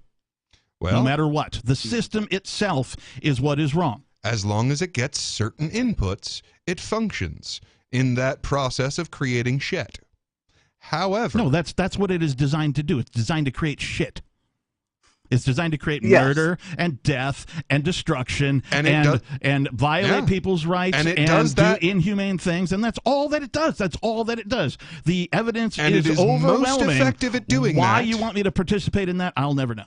And it is most effective at doing that as long as the input is the two-party system. As long as the input falls within this duopoly, it is most efficient and effective at doing all these terrible things. However, when it receives inputs that it does not recognize, it starts to break down, it starts to glitch, it starts to be less effective of a death machine. Why would you be under the illusion that simply putting another party in place would have the effect that you say? You think they're going to allow that to happen? Because they haven't so far. Because I mean, to some extent, I've seen it happen. New Hampshire is a better place because we have elected some anarchists who are like, yeah, I don't want to do that shit. And look, if it didn't work, then they wouldn't work so hard to make it not happen. They keep changing the rules to keep us out because it's fucking working. We can slow them down, and they hate that. So they keep changing the rules to make it more difficult. There's still far better uses for everybody's time. I don't know. I'm really glad that I can go out on the street and smoke some weed and know I'm not going to get arrested. So that's, well, me too, but that's not just here in New Hampshire. Yeah, you think there's not a push in in fact, the opposite direction? it's still possible here in New Hampshire for you to go outside, smoke weed, and get arrested. Only if you're smoking more than 3/4 of an ounce, which will probably prevent you from getting away too. So all decriminalization did is make it less of a priority for them to prosecute you. It didn't make it legal in any sense of the word. If a cop wants to be a dick, they could prosecute you for it, and then it's up to you to defend yourself against the state. Well, this place has the best gun laws on earth. Of course it does. That's amazing. Another reason and I'm here. Better gun laws than it had when we came. I don't even disagree with you on that. You're trying to make your argument by things. You're trying to make your argument by things we already agree on, and you that know keeps about happening me. because we elect people who it's important to. That is why they have not destroyed the right to carry a gun in this state, is because we have elected people that it's important to. I don't know about that. I think just the people of New Hampshire aren't going to give that up, regardless of how many of them are libertarians or not. And I want to give some credit to the people of New Hampshire. I think the people of New Hampshire are probably far more libertarian than they want to believe they are. I think at this point they'll do whatever the fucking government tells them to. And if the government says, nope, we've decided it's too much of a risk for ordinary humans to have guns, only government humans can have guns. What makes you think they're going to allow somebody to get into a position of government that says you no longer have to listen to the government? Well, we've got a number of people in the legislature who are saying just that. I mean, okay, and like that's been happening for a really long time. Talk to Ernie Hancock about his early activism and people getting elected for those things. Even Ron Paul, for that matter, he talked about all of those things. And like, you know, it hasn't happened. I mean, there's probably a better chance of it happening here, I'll give you that, than anywhere else, right? And that's great. I love it. However, I'm not going to invest my time in that particular action. Well, so those are two different arguments. So that action is not worth it is one argument. That action is evil is a different argument. Those are both my arguments, both my positions, yes. Okay. I don't care if you think it's not worth it. That's a subjective choice. Okay. But if it's evil, like evil isn't a subjective choice. Right. So sure, it might not be worth it. I think it is, you think it isn't, fine, whatever. All right. But evil? Then that means that you're comfortable hanging out with people who intentionally do evil things. I mean, I've been hanging out with those people all my life. They're called citizens of the United States. Well, wouldn't you be more comfortable just hanging out with people who didn't vote? I would. That's why I moved to New Hampshire, where there's a bunch of fucking anarchists and libertarians. Who a lot of us vote. True. Then you're a libertarian. Nope. I'm an anarchist, a hardcore voluntarist.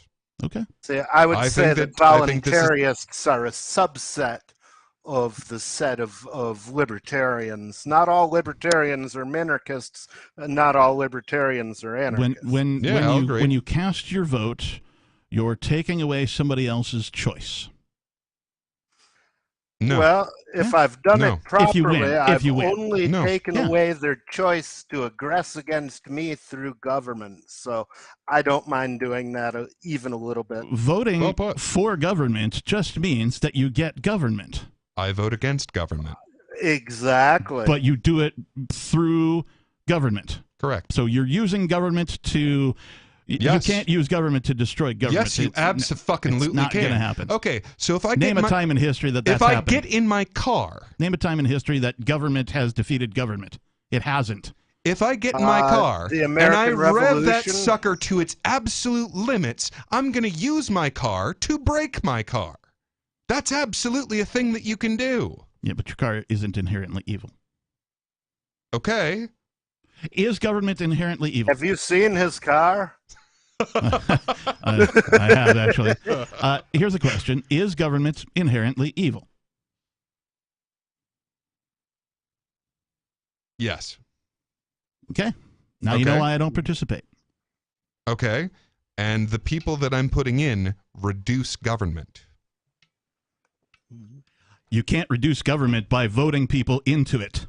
Yeah, you can. Government Oh, remains yes. the same. It's the same size as it was. It's the same amount of people in it. Dude, if it's doing you that had You didn't shit, reduce anything. It's still there. That's if you an had improvement. if you had every single position held by a believer in the non-aggressive principle, then there would be no government anymore. Like, I'm gonna reduce suicide by shooting myself in the head. It doesn't work. It doesn't work. You can't reduce a thing by electing people into it. Okay, if every single position was held by an anarchist, there would be no government. It would be over and done. True. Okay, but you're not going to get every single position filled with an anarchist. I'm going to work my hardest to do that. Okay. And if I can Good. get I mean, and if I can get I all but actually one, hope I'll you get all do. but one. Like, and if I I can get actually- all but two, I'll get all but two. I actually hope you do. I just think it's impossible. Okay, so then can we agree that what I'm working toward is a good end? I never said that about you. Okay, so I have only so always you never said- said he was working toward a good end? I have only said that I am not going to participate in voting because voting is evil.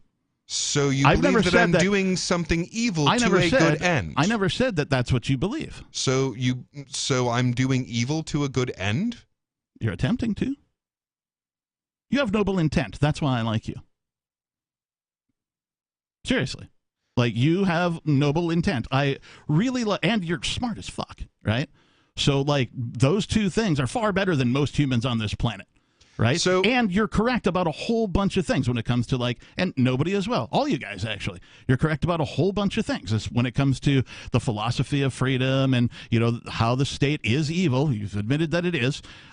And, you know, all of these things. That's far outside right on. What I don't understand is why, when it comes to this one particular issue, you guys are so fucking rabid. Why you can't just be like, that's cool, the only captain Because of the you're boat. accusing me of doing because- evil, for one thing. I'm not accusing you of Yeah. anything. You are asserting that what I do is evil. I'm asserting that from And my I'm- perspective in life, that when I Evil vote, isn't a I fucking equate perspective, man. I equate that with evil. Now, you may have a different perspective. Far out, solid, and right on. Yeah, evil isn't subjective. Isn't it, though? Yes, it is If objective. value is subjective, evil has to be subjective because evil is basically negative value. Bullshit. No, if you act by certain principles, your species ceases to exist. That's Wait, why good and evil exist, is because certain things are hard to see on the time frame that humans live. That's why good and evil exist? Yes, I don't know. it's really quite objective. And so I get how, in the ordinary sense, loading a shotgun for a serial killer is an act of evil. Okay. But if I'm loading it with blanks, then it's not.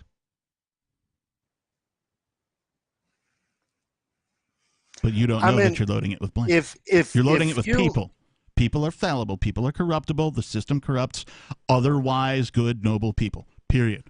It happens all the time. sorts of things are imperfect, but yet we do our best to struggle through and make the best of an imperfect world. Sure. And And the that's where reason that intent comes in. it's important to me, besides, you know, my just loving to argue, is because, you know, most things, like, you know, if I need some money, you know, and I say, hey, Captain, can I borrow $5? And you say, nah, you can't borrow $5. Go fuck yourself. Pretty sure I'd loan you the $5, but it's fine. Groovy, I could use it. But they just kidding. But I you can get $10 from the next guy. The thing about a vote is that it's one of those things that it's there's only one per person, so you have to try to collect the whole set. There are not that you ever will. There are governments around the world. There's approximately 200 governments on planet Earth, right? Most of them have voting. Most of them have voting. Yep. Now, I think the three of us could sit here and probably name a few countries where you're like, yeah, that's a charade.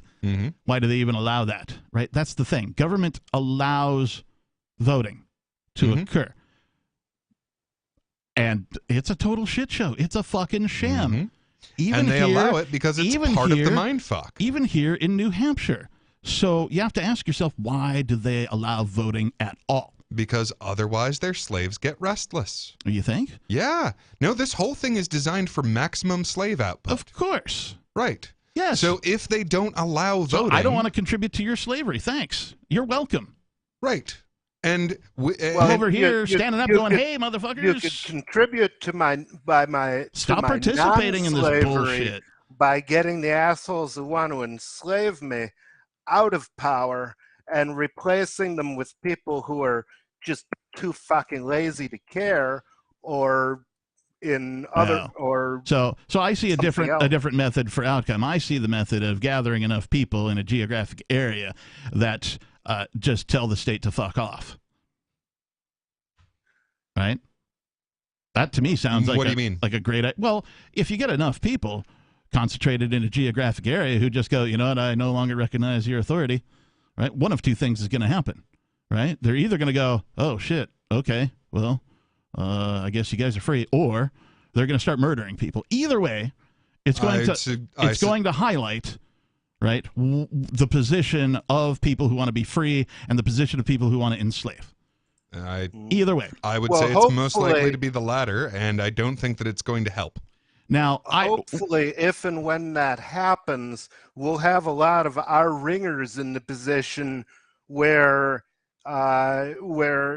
when the bosses say, yeah, go out and kill some folks, they say, yeah, no. Yeah, that's exactly it. Refusing the to psychopath participate relies on me to load up his shotgun. So when I hand it to him, he's expecting it to have a nice full load.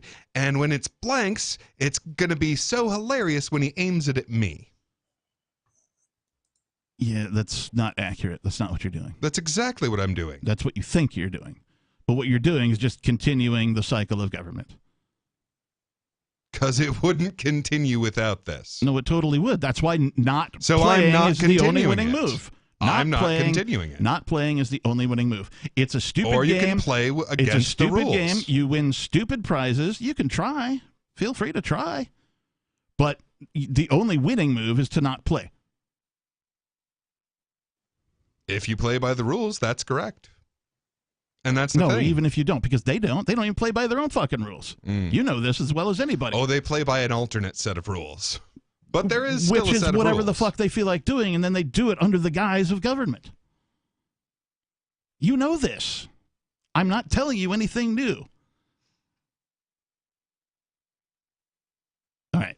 You're looking at me like it's break time. It is. Nobody break time? Break time. All right. Let's take a little bit of a break here. We'll be back in, say, 10 minutes. I'm going to play a little bit of some heavy metal music. This is Propane, Voice of Rebellion from 2015. I fucker!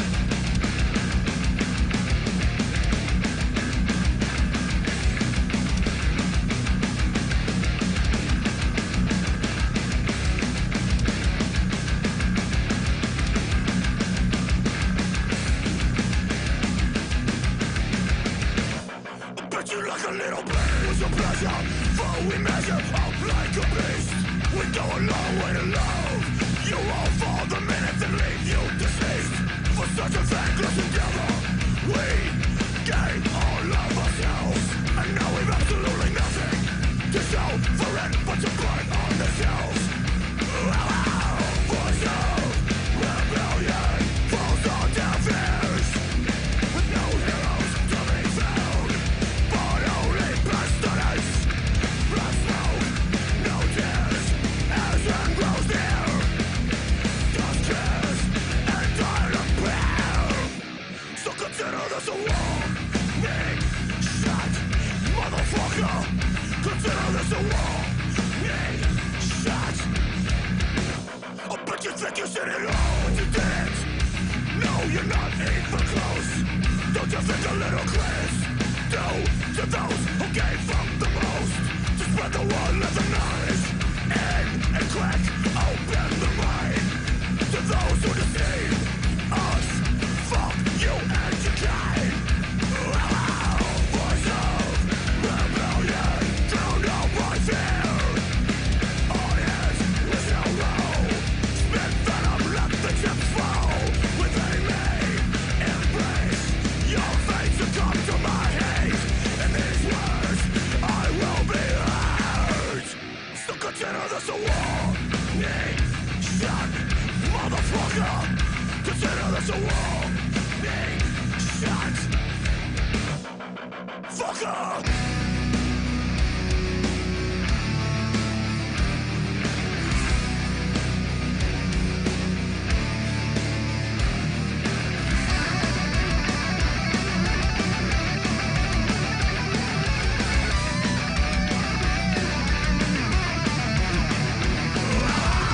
Voice of rebellion falls on deaf ears, with no heroes to be found, but only pestilence. Blood smoke, no tears, as end grows near. Dust cares and died of prayer. So consider this a warning shot, motherfucker. Consider this a warning shot. So consider this a warning shot, motherfucker. Consider this a warning shot. Consider this a warning shot, motherfucker. Consider this a warning shot. Just consider this a warning shot, motherfucker. Consider this a warning shot. Die, fucker.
Revenge, then you came to the wrong place.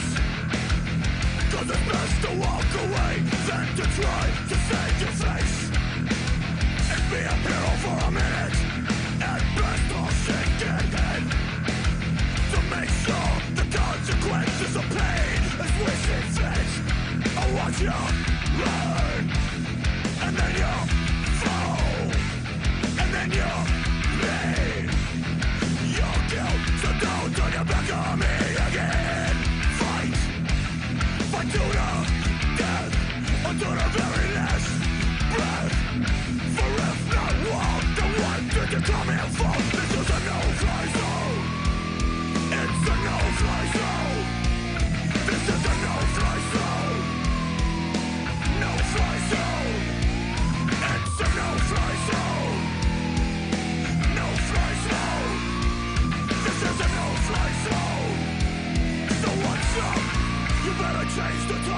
Yes, welcome back to Beard Talk Live.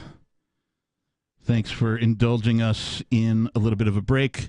Of course, the telephone number is 603-283-6160.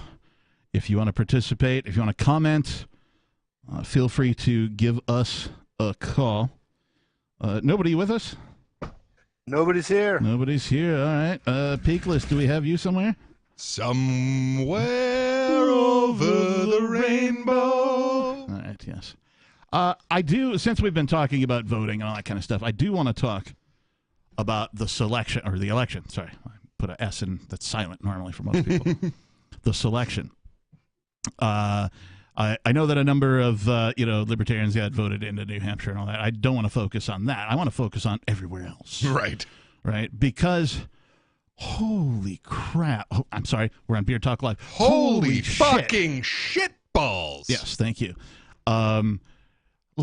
Nobody, you were saying earlier in the program that, the polls, the pre-election polls said a thing, and a lot of that didn't happen. Why do you think that happened?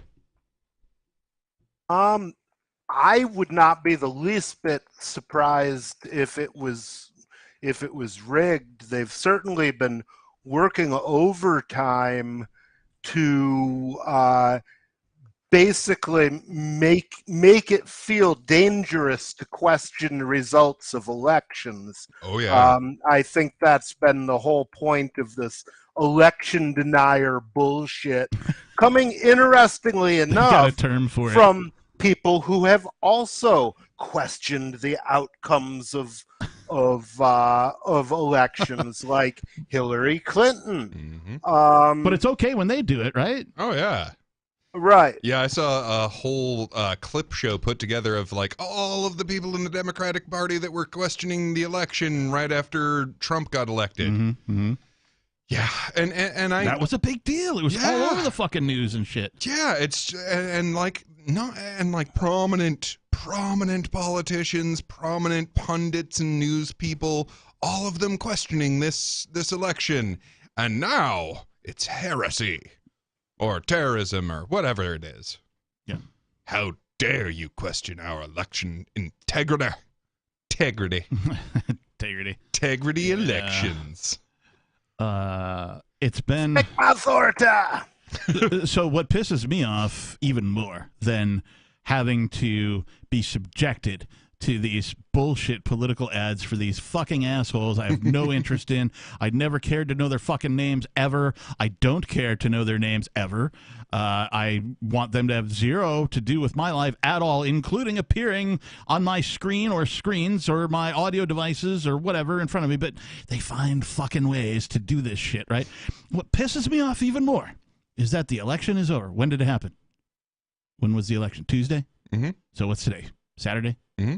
Maybe Sunday? Depending on how you slice it. I'm still seeing fucking ads for these people. I'm still seeing fucking ads. Same fucking ads. I don't know. Did they fuck up their contract and be like, we want to run this ad for the entire month of November? I don't know what the fuck is going on. But I'm still the election's fucking over. I'm seeing ads for people who lost. Well, and won, but still.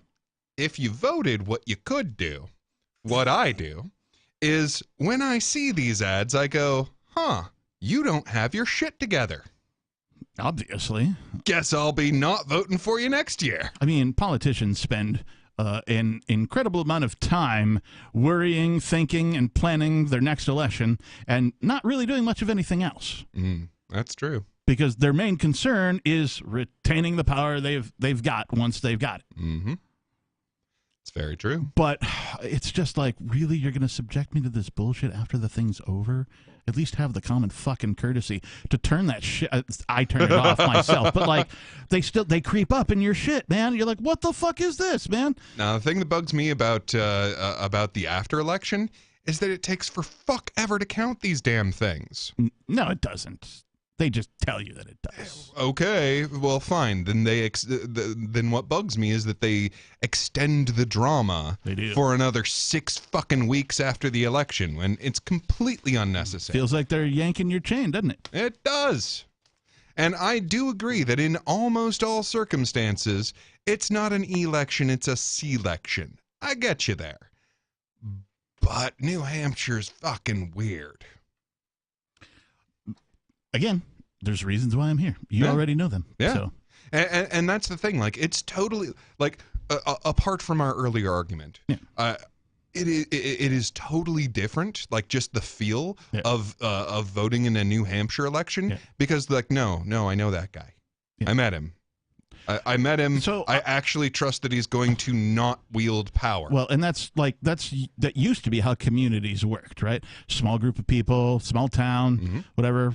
If that, right? And everybody sort of knew everybody else, and knew, oh yeah, no, he won't follow through. He's a lazy fuck. Oh, he's on top of his shit. He'll, or even like the Irish Tuatha, they would go to like a very respected, wise person in their community and be like, hey, dude, can you be an arbiter and help us solve? This happened, and I say this, and he says that, and we're trying to find a resolution. Will you help? Like that's the way community worked, and so I agree with you. It does feel different here, and in fact.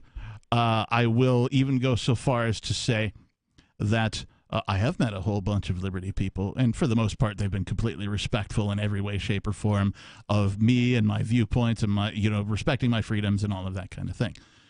It does feel different here, and I kind of had a sense of that before, and you guys both know, like, it took me 2 tries to get here, right? I was committed to getting here.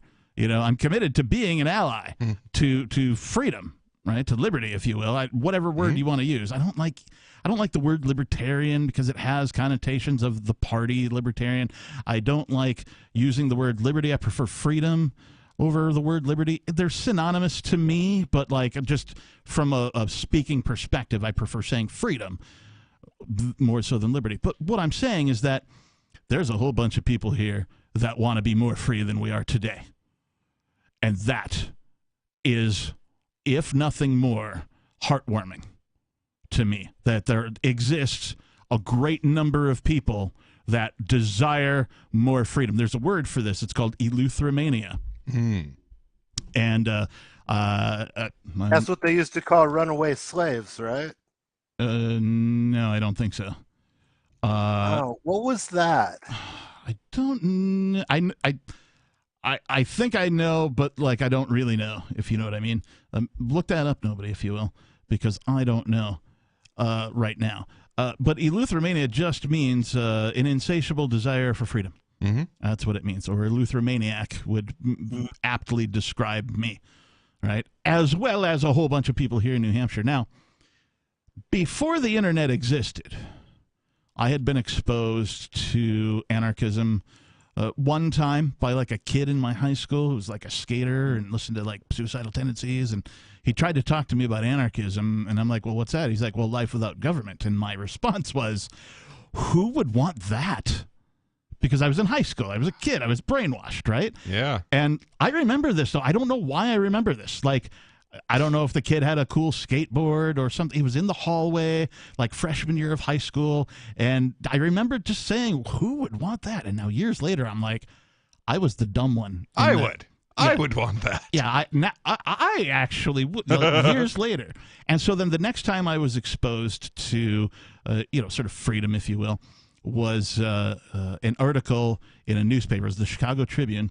It was before Ron Paul 08, like whatever when he was still like running for governor in Texas. Texas, thank you. It was just a little blurb, and it was like, something you'd expect out of Ron Paul. It was like, I just want people to like make their own decisions, be responsible for themselves, and not have government get in their way. And like, I had been reading the Chicago Tribune for quite some time because it was delivered to my door daily, if you will. It existed in my household where I lived, and like I was like, okay, I didn't live in Chicago, but I was nearby, so like it showed up and that kind of a thing. Anyway, like every time somebody would quote a politician, I'd be like, ugh, that's such bullshit, right? And like I didn't even pay attention to politics. I just like breezed through it on my way to the comics section, and like I'd see some headline or some quote, and I'd be like, oh, fuck you, right? But then I stumbled upon this Ron Paul quote, and I was like, It's the most sensible thing I think I've ever seen a politician say. And this was probably, I want to say maybe 92, 93. In that pocket is when I read this quote. And I was still a brainwashed fucking slave, right? Statist at this time. So I read this and I'm like, that's, something. And so I go on with my life. I moved to Minneapolis at that point. Years later, I moved to the Seattle, Washington area and did the music thing. And then I don't even remember it had to have been 9/11, right? 9/11 happens. And I have the desire for more information. And it's early in the internet age. I work for an internet company, arguably, right? We'll call it an internet company, a dot bomb company, if you will. They tried to do the IPO thing and failed, and nobody, they gave you a whole bunch of stock options. Nobody got anything from it, right? Because they failed. Anyway, I'm working for a tech company when 9/11 happens, and I'm able to go online and go, well, what about this? And ask questions. Right. The Socratic method that we talked about earlier in the program it came into play, and I just started asking why this, why that, why. I was like 2 again, right? why, and what I discovered. Suddenly there was someone who could give you an answer, not so much someone, but something that could answer the question why. What I discovered is very common for libertarians, voluntarists, anarchists, whatever you want to call these people, is something very common. I discovered that I always felt this way. Right? It was just that finally somebody explained it to me in a way that I could comprehend and understand. Not only that, that was an amazing epiphany, a life-changing moment, a pivot, if you will, for how Captain Kickass ended up in New Hampshire, right? That was an amazing. But in addition to that, realizing that I was not the only one. Right. Because up until the advent of the internet, the statists did a real good job of hiding other voluntarists from other voluntarists. They did a fucking excellent job. I can't tell you outside of those 2 things I cited, right? This kid coming up to me and telling me about anarchy and the Ron Paul. I can't tell you another instance in my life where anarchism, or the desire to remove the state from our lives, right? Because that's the common thread between libertarians, anarchists, and voluntarists, is we all want the state to get the fuck out of our way, right? So I can't tell you another time in my life outside of up in the late 90s internet where I was introduced to those ideas. It just so happened that the internet was so Wild West enough, information was traveling so freely that I was able to not only get the information that had never been presented to me before in any way, shape, or form, including by public education, most importantly, but also realize that I was not alone. Yeah. Right? Because when I would say things like, well, the government shouldn't be doing that, people would be like, oh, well, and they'd make some excuse for whatever the government's doing. And I'd be like, yeah, but that doesn't make it right. And I noticed things from time to time, before I heard anybody else talk about it, I noticed that police and judges get paid by the same bank. Huh. Wow. Oh, is that a conflict of interest? Oh my gosh, it is a conflict of interest, but... You mean that they, the same bank would contribute to both campaigns? No. In any city, right? The police and the judges. I think he's saying that the same people write their checks, not that the same people cash their checks. Right. Gotcha. Yes. So the judge gets his check issued by Bank of X, and the policeman gets his check issued by the same fucking Bank of X. So if you're in a court case and you're... Coke and Pepsi may use the same bank too, but that doesn't mean they're on the same side. Well, right, but you can rest assured that the cops and the judges are, because they're both paid by the city of whatever, right? Right. Yeah, the people writing the checks are the same, not the people cashing the checks. Right. That's the right. salient point. Right, they're both paid by the same entity. And so that's a conflict of interest in any other part of the court system. Your lawyer could be like, I object, Your Honor, that's a conflict of interest. And the judge would go like, yep, sure as fuck is, objection sustained, right? But when you bring it up in court where a traffic ticket or something, if you bring it up in court and you're like, Judge, I'd like to, object for conflict of interest. Yourself and, Mr. Officer here, you both get paid by the same entity, and that's a conflict of interest. They go overruled. Oh, well, who are you asking? Oh, the judge that is paid by the same person as the policeman? Yeah. Wouldn't you know? We investigated ourselves and found that we were guilty of nothing. So I noticed things Wouldn't like it this. be nice if somebody could get a judge into office that wouldn't do that? Nice? Good yeah. luck. Good luck. It would be nice if frog didn't bump their butt when they jumped, but you know. Actually, funny thing, my attorney from the Crypto 6 case. Yeah. He's a judge now in Florida. Wow. Yeah. Okay. You mean the one that represented you, or the one that prosecuted you?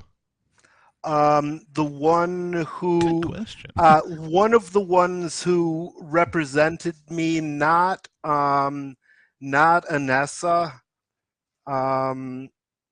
Was he your PD? Which I think I missed. No, it was the. I had actually 3 lawyers when this whole thing was going down. I had Anessa, who was the pretty blonde that nobody will ever forget. I had Chris Brown, and my local counsel was what the hell did they call so how did they go from like your attorney to judge in Florida? Like, I mean, I guess I don't really want to know. I don't care that much, but it seems like there's a story to tell there that maybe you probably don't even know. Well, I mean, I guess it's something he's been working on for a long time. That's kind of, I can't imagine. I mean, that's kind of the promised land for lawyers, I guess. I can't imagine, like, climbing the government ladder. Like, I've never worked for the government directly in any way, shape, or form. I may have worked for a company that had some government contracts and things like that. So indirectly, I was probably deriving some tiny percentage of my income from tax-funded stuff. But not directly. And also, I've never really been like a ladder climber. Right, I've never been the guy who shows up and tries to, kick ass and schmooze and be like buddy up with the fucking the execs. But if you show up, what else are you gonna do? Go play fucking golf and all that kind of shit. I'm like, I just want to come here, do my work, go the fuck home. Right. For me, having a day job has always been a method to fuel my real life, right? The rest of my life, because I was always doing something else. There's a joke made about Los Angeles, California, because that's where all the wannabe actors and musicians and that type of thing, artists, they all go to Los Angeles. I don't know why, right? Especially with the internet. But at any rate, they would all go to Los Angeles, and the running joke was that everybody you meet was an actor, is something else. Right? So you go out to a breakfast restaurant, and you got a waitress or whatever, and you're like, oh, well, what do you do? And obviously she's waiting on you, but she's like, well, I'm an actress and I'm from Illinois and, whatever. And they give you a spiel about what they're there. Or I'm a screenwriter, or, well, I'm a musician. I'm in a band. We're playing Friday night at the blah, blah, blah. And like, here's a flyer. Come and see us. Everybody there is somebody else. And I live that kind of a life. My day job was there only to fuel the rest of my life. And that was making music and, being on stage and playing heavy metal guitar. So like, I understand what that is. I don't remember my point now. Me neither. But I will say that a big part of the reason that is so is because the ladder that they offer us to climb is shit. I mean, there are certain games that are available for us to play socially if we're going to play within the bounds of our society as it exists. Okay. And they all suck. Like, there was, in my grandfather's age, like a way that, okay, yeah, you could just work for a company and do that for like your whole life and it'd be fine. And that'd be enough for your retirement and you could afford a house and you could have a family. That was available. And it is not available to me and has never been available for my whole life. I mean, you can't afford a house. That's not going to happen. Like, God, no one can afford those things. Well, not anymore, that's for sure. Yeah. The idea of having a family with only one person working, man. Oh, yeah, that's insanely difficult, if not impossible, to do.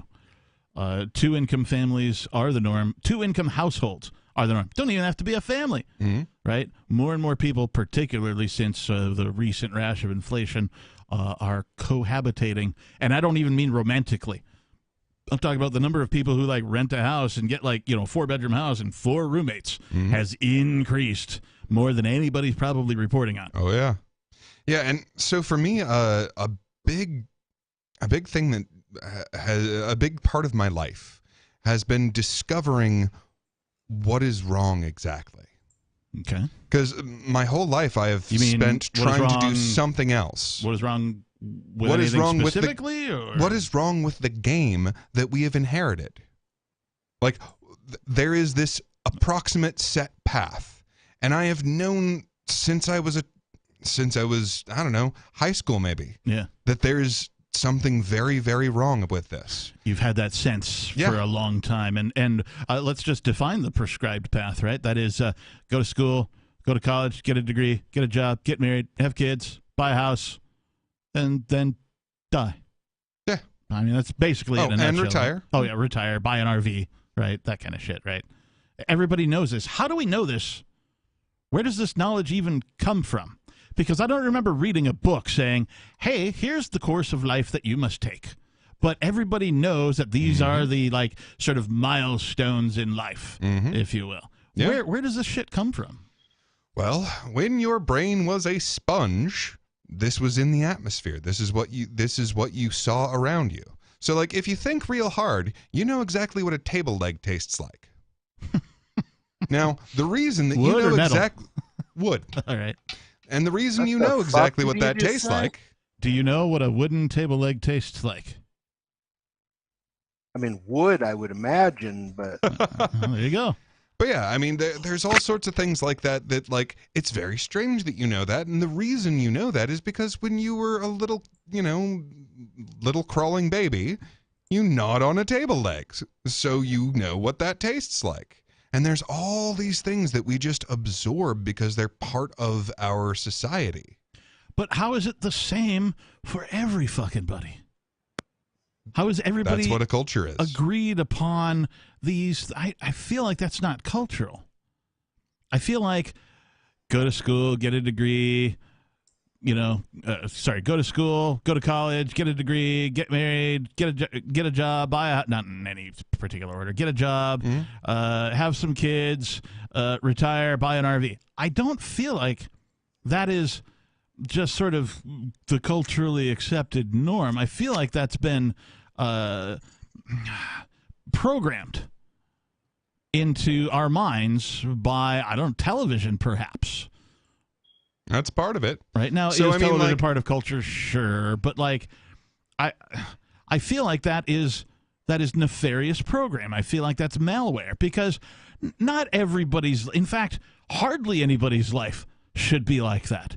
That should be the life path for a very small percentage of people, probably, right? And there should be hundreds of millions of different life paths for everybody. Yeah.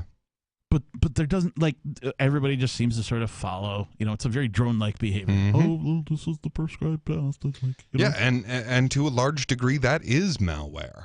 And, like, yes, it is your culture, but that culture is being governed, if you will.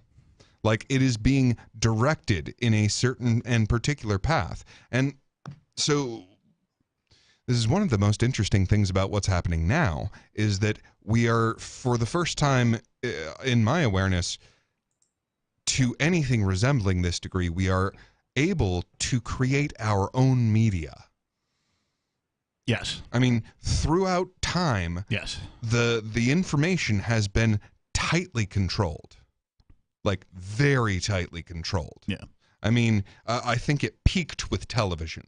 I think television was like the peak level of control of the masses. Yeah. And as soon as the internet hit, it started breaking that. Yes. So Agreed. and all the way back through time, all of the different, radio and newspaper and books and all of that, these are all very tightly controlled forms of information dispersal. So whoever was in control of those choke points was able to propagandize as they will. So yeah, I mean, for example, having both genders working is a radical shift. Oh yeah. I mean, that is hugely different. And like, it's obvious to me after some thinking about that situation that was just a way to double the taxation. Mm-hmm. Well, so it doubles the taxation. Right, because you have two incomes to tax instead of just one. Now you have two. Now maybe it didn't exactly double, but thereabouts. Yeah. They sure as fuck got way more tax money than they were getting before. So it doesn't just do that, though. It does that and a bunch of other horrible things that they want. So another thing that it does, okay, well now you have a bunch of unprotected children. Because that's the thing. This is how we divided labor. Yep. Like, hey, you're good at the whole multitasking thing. Yep. How about you watch more than one human as it, finds a way to endanger its life? Right. Because that's what they do. Because that's what they do. They're little death magnets. Hell, there's adults that still do that shit. Right. Yeah. So, okay, now that both of you are working, there's no one watching your kids. Oh, well, that can't be. We got to have someone watch their kids. How about the government? They'll be happy to watch your kids for free. Yeah. I mean, good luck. But they'll be happy to do Only a it. fool would let his enemy educate his children. Malcolm X. Yeah. Whole bunch of fools around the globe. Ain't that the case? Whole bunch of motherfuckers don't know who their enemies are. Yep. Well, so there's the access to children is another thing that they wanted. It breaks up our the simplicity of our worldview. So now we're in a world that has never been faced before. So you do not have Was the same anybody neurological ever abilities. in a world that has been faced before? Sure, more or less. So that's the thing. Like it's Mostly less, I think. well, it's a matter of degree. So there's slightly different. Are you and going to get off on radically global different. warming now? I've never gotten off on global warming before. Should Well, I it is a start? matter of degree. It's a matter of degree. Ah. God damn it, nobody. It's a sick world, and I'm a happy guy. Take a tip from your Uncle Nobody. Yeah, and a functional family is a source of great strength to the individual. And that is the last fucking thing that they want. There are, I keep reading articles about lots of people are embracing the single life these days more so than ever before. And it's like, I wonder why. Wonder why, Could it be that we're being constantly fed these messages about how the worst possible thing you can do as a human being is to have kids? I mean, what does that do to your carbon footprint? Yeah. Infinity! Like, even as, I'll call myself an anarchist. And I gotta say, they're not entirely wrong there, because the problem that we've had since we first started, well, not since we started, but since the Industrial Revolution, the whole problem that society has suffered from is insufficient accumulation of capital. And what I mean by that is there's not enough, there just aren't enough jobs to keep everybody satisfied. Well, one solution to that is definitely having fewer children, so that when somebody opens a new factory and hires I call bullshit. 10,000 more people, He doesn't hear, yeah, well, that many people were born last year, so we're still moving backwards. I mean, apparently there are enough jobs, at least in the area known as the United States of America, because while all the businesses quote opened back up unquote post the propagandemic, as I like to call it, everybody's still fucking hiring. Anybody I know that's serious about having gotten a job or getting a job has gotten one lickety split. Might not be the right one right off the bat. Maybe they got to get a job and then take another job after they got that first one, whatever. But the market still exists. So apparently, the other thing that bugs me, since we're talking about jobs, it doesn't bug me. It just makes me go, how did that happen? Is we've allowed people to monetize attention seeking. And I don't mean allowed. Allowed is a poor word, but that's always been true. A phenomena has taken place, particularly on the internet, where now your job can just be getting attention. Well, that's always been a job. How so? Okay, two ways. Number one, entertainment. I've been known to watch professional masturbators. I think it's both hilarious and wonderful that you can make a living masturbating if you happen to be. I am specifically. What do you do all day at work? I jerk off. I am specifically referring to things like OnlyFans, for example, right? Yeah. And I'm fully on board with them existing. Yeah, all that kind of stuff. I'm fully on board with these things existing. They don't violate the NAP in any way, shape, or form, and if there's a market for it, it should totally exist. So it's just I remember a time before that was a thing, right? If you wanted your job to be getting attention, right, you had to go through a different method. You couldn't work from home and do it, right? You had to, I don't know, go try and be a rock star, for example, right? You had to, go try and be an actor in L.A. or New York or something, right? If that was sort of what you're after. You want to be a comedian, that you had to go and get your attention a different way. Now you can just put a camera up and, right. Bam. So it's nothing new. It's just changed the method. But because no, you pointed it out. If you want to be a rock star, if you want to be a movie star, okay, that's getting attention for a living. So for that matter, is advertising. It's a different kind of getting attention, but it's definitely getting people's attention for a living. So none of this is new. It's just the methods changed. That's true. Good. Yeah, the tech has changed for certain. And I'm grateful for it, of course, but it doesn't bug me, but I'm just what a weird turn of events for humanity.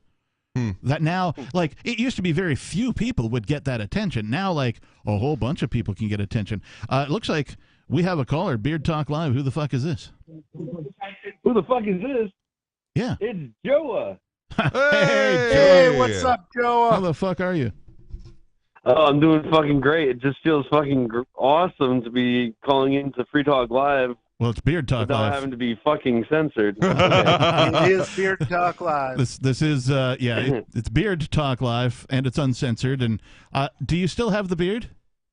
I do, so I technically am allowed to call in, right? Nice. Yeah, absolutely. I mean, you'd be allowed to call in anyway. I just, wouldn't know whether or not to make fun of you. Exception for you. Yeah. So, have you been getting, struck by politicians and falsely accused of assaults lately? No, never. Okay, That would never The happen. one-time occurrence? I mean, wait, did it happen twice in 1 week? Yes, it did.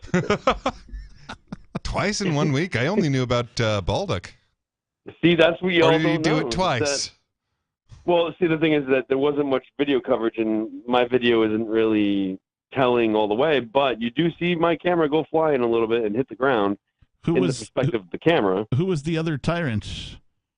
That would be, shit, I forget his name. Oh, no. It's a weird It's name. I just shared another video in all these chats, right? But here's the deal. Put out another video, and I'm just dropping him because he shared Free Keen stuff. But the Maggie Hassan security or whatever, I tried to do the same thing to Maggie Hassan, right? Tell her that she's a warmonger and she sucked, right? And in that process, this guy obstructed my path and pushed me twice, and then he knocked my phone out of my hand, knocking it to the ground. And then he wants to go ahead and slander me about the Bulldog incident. Like, oh, he attacked us or whatever. He did something physical at our event. It's not true. He physically showed up. Yeah, I physically showed up in front of their faces and told them how fucking shitty they are. That's what I did. And filmed it. God. Mm-hmm. And you know what is something funny is that I even did this to John McCain back in the day. And almost exactly the same thing happened, except I didn't get arrested. I told John McCain within like 2 feet away from his face, he was getting into a transport vehicle to the airport. And I told him, end the war. And that was I had cut vinyl on backside of a Ron Paul sign. And it said, end the war. And I was pointing to it, just in case you couldn't hear me. As I was, I'm a pretty loud guy. I'm sure you heard me. Yep. And then all of a sudden I get hit by 2 protesters. They punch me in the back, and I turn around and I get punched in the stomach. Oh, dude. And that was right in front of a state trooper, too. And he did absolutely nothing. I was going to say. I turned around. Yeah. Huh? I'd be surprised otherwise. Yeah, you've probably got a reputation. I mean, I know you do with us, but, with law enforcement now, particularly after some publicity, you gain a reputation. And, of course, when you're assaulted, they're going to look the other way. Oh, yeah. And that's another thing, too, is like, the cops of the Bulldog scene, they both said that they saw nothing. And we have video of them actually looking at the whole thing, so they're liars. And so I'm going to try to get both of those officers on the Lori list for lying. And I also am going to get the other officer that you may not realize, Dom Bulldog. He's a part-time officer. Oh, I did not know that. And I did not know that. I knew that because I listened to Free Talk Live. Very nice. Smart. That's smart of you there, Lee. You listen when you're not on the show? I do. Oh, that's I weird. try to. No, I try to. I'm not always I'm less successful than I used to listen to the digest every day, right? No matter who was on. And then sometimes I would catch the entire show, like during that week or whatever. If I had, if I'm like, okay, especially if it's a really good show that you can tell from the digest. Well, no, I mean, like I would listen live, right? On, freetalklive.com or LRN.FM. I would listen live, I'm like, well, nothing good is on TV and, I don't have to, do anything. All my chores are done. And, I think I'll just turn on the Free Talk Live while I dink around on the internet for a while, right? Nice. So. Yeah, you can turn those, you can listen to the podcast and do it that way and put it on 2 times speed. There's ways around these time-consuming ways. Indeed. But yeah, go on. Oh man, what was I going to say? Oh yeah, well I was going to say first off, all the cops know me. At least as of a few years ago. Yeah. The Rhode Island the Rhode Island Fusion Center put out a memo about me, and they shared my video links. Thank you. And those videos. First of all, let me just say. That is fucking awesome. To get the man to share your video links is that's another level, dude. It's another level. What's great about this is like both the videos that these 2 video links that they shared, they're very popular videos now because of that, I think. But I went into the studios, YouTube studios, and I put ad breaks every 30 seconds. So if they're going to watch these videos, I'm going to get paid for it. Nice. Just because you haven't said yet, how do people find your videos, Joe? Free Talk Live. Sorry. How do they find your videos? Yeah, you can find me at Free Talk Live. Yeah, you're right. You can go to Breaking the Flaw on YouTube and Odyssey and check them out. Is that breaking? Like a lot of videos that are on there. Is that breaking with a G? Breaking the Flaw. Okay. Yes, with a G. I know it's Rhode Island slang, I guess. I just want to make sure you weren't first a break dancer and then you became an activist. Yeah, no, see, I dance so hard I break the floor. Question for you, yes. Joe. Would you have any interest in producing content? In what content? I mean, not that you don't produce content, but producing as in filling the role of a producer. Producing nobody's content. Indeed. Oh, yeah, I'd be down. I've been doing some local videography and graphic design for somebody that we all know, Silver Dave. So, Groovy. yeah, I'll be willing to do other stuff, Yeah. Mhm. What do you have in mind? But I mean, we can talk about this off air. Well, I mean, we can talk about it here. Maybe get some buzz going. There's a couple of different things I want to do. One of them is the only thing I don't like about Free Talk Live is I never thought I would say this. There's too many anarchists, and Beg to differ. The problem is radio. One of the things that keeps radio lively is when people disagree vehemently. Like I really enjoyed I agree with you on that, and I do. Yeah. So like I'd like to get people of different political philosophies and do like more or less recorded Zoom calls with them and like discuss things and see if see if there's a way to communicate with the economic flat earthers and such. That's one thing that I want to do. The other thing that I wanted, I was going but to say, modern monetary theory is so modern.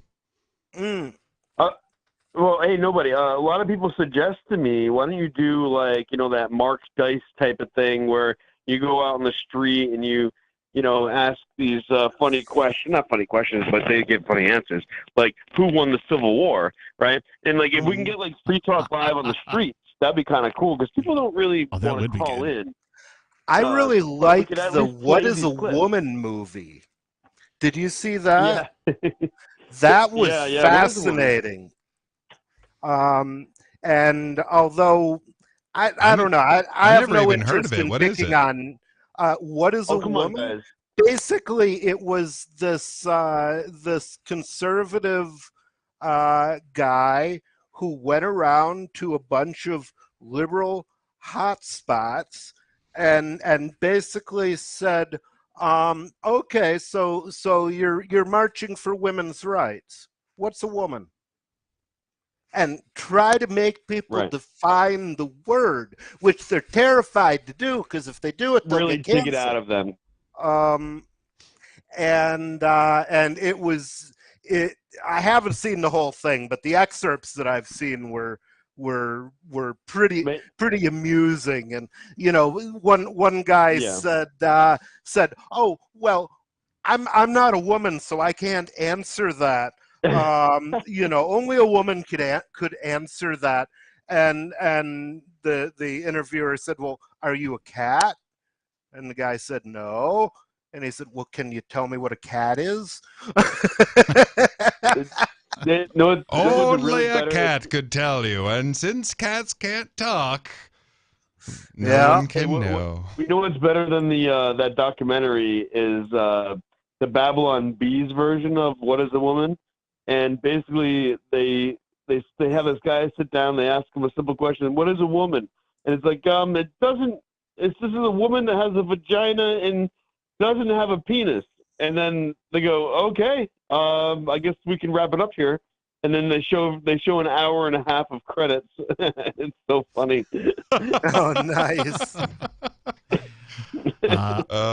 Personally, but we actually have a Supreme Court justice now who just, I don't know how she's going to rule on things like discrimination cases, because she doesn't know what a woman is, right? Which is how I think we should deal with the whole thing. Is like they passed that law in California that said every corporate board had to have X number of women on it. It's like, oh, okay, no problem. Joe and Frank are women now. They get a bonus every week for that. So I have a different opinion on that. I actually think the government should absorb as much as they can about these gay rights and everything like that. The reason why is if they just keep accepting it and just passing it, it's really irrelevant to us. Like, really doesn't bother most people. Generally, it's just like it's a personal belief system. But like, if government makes it so acceptance, and it makes it absurd, right? So we just let them accept it. Never fight against gay marriage. Let them do it. Why am I getting as much as we can? Only a woman. Oh, Team America. Only a woman. Oh my God. All right, anyway. That just came to mind. You guys kept talking about what is a woman, and I'm like, oh, only a woman. I just thought I'd bring it up. I feel like government should deal with matters that actually matter. Like those are the real big decision makers. Let them have all this crap. Honestly, let them have it. Have if it what makes crap? them feel better, let them have it. Have what does what? it bother us? I'd rather they dealt with nothing at all. Well, yeah. At least that's nothing to do ideal. with me anyway. Yeah.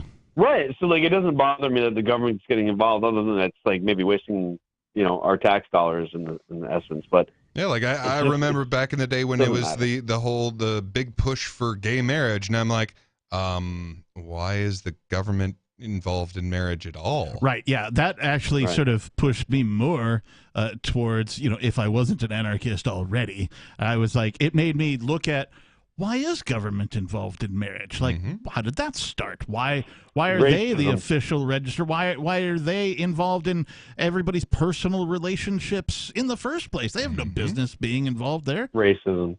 do you know why they Because started marriage racism. licenses? Hmm?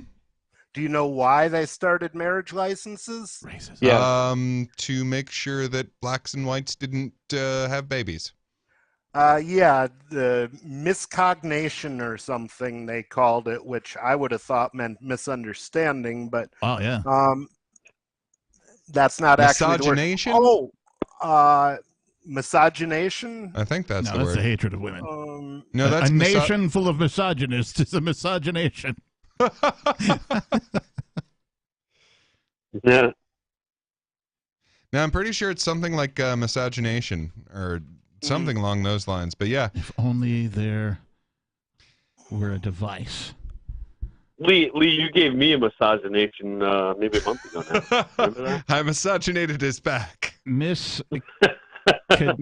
Miscogenation. Yes. Oh, okay, we found it at the same time. Oh, by the way,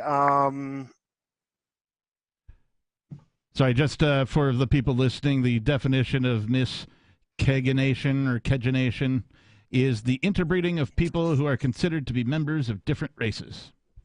yeah. Oh, and the word I was looking for earlier was drapetomania. Ooh, what's that? Drapetomania? A person who really likes drapes?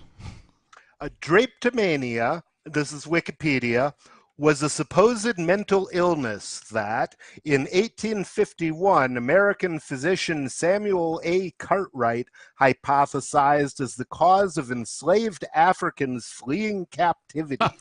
I do remember this word, yes. This hypothesis centered around the belief that slavery was such an improvement upon the lives of slaves that only those suffering from some form of mental illness would wish to escape. That sounds like a great name for I a book. really Yeah. would love to get a doctor to diagnose me with this. Oh my God, dude, and that's then hilarious. use it to become like disabled. Disabled or whatever, yeah. You could Well- probably use it to get a weed card in some other state. Well, I You mean, know? from the government's I already perspective, got it a would weed definitely be a card. disability. Do you From know the what I? government's perspective, that would be a disability. Yeah. Do you, You know might have the a weed reason card, for but do you have a my breed for my card? weed card, Captain? No, I don't. What is the reason, nobody?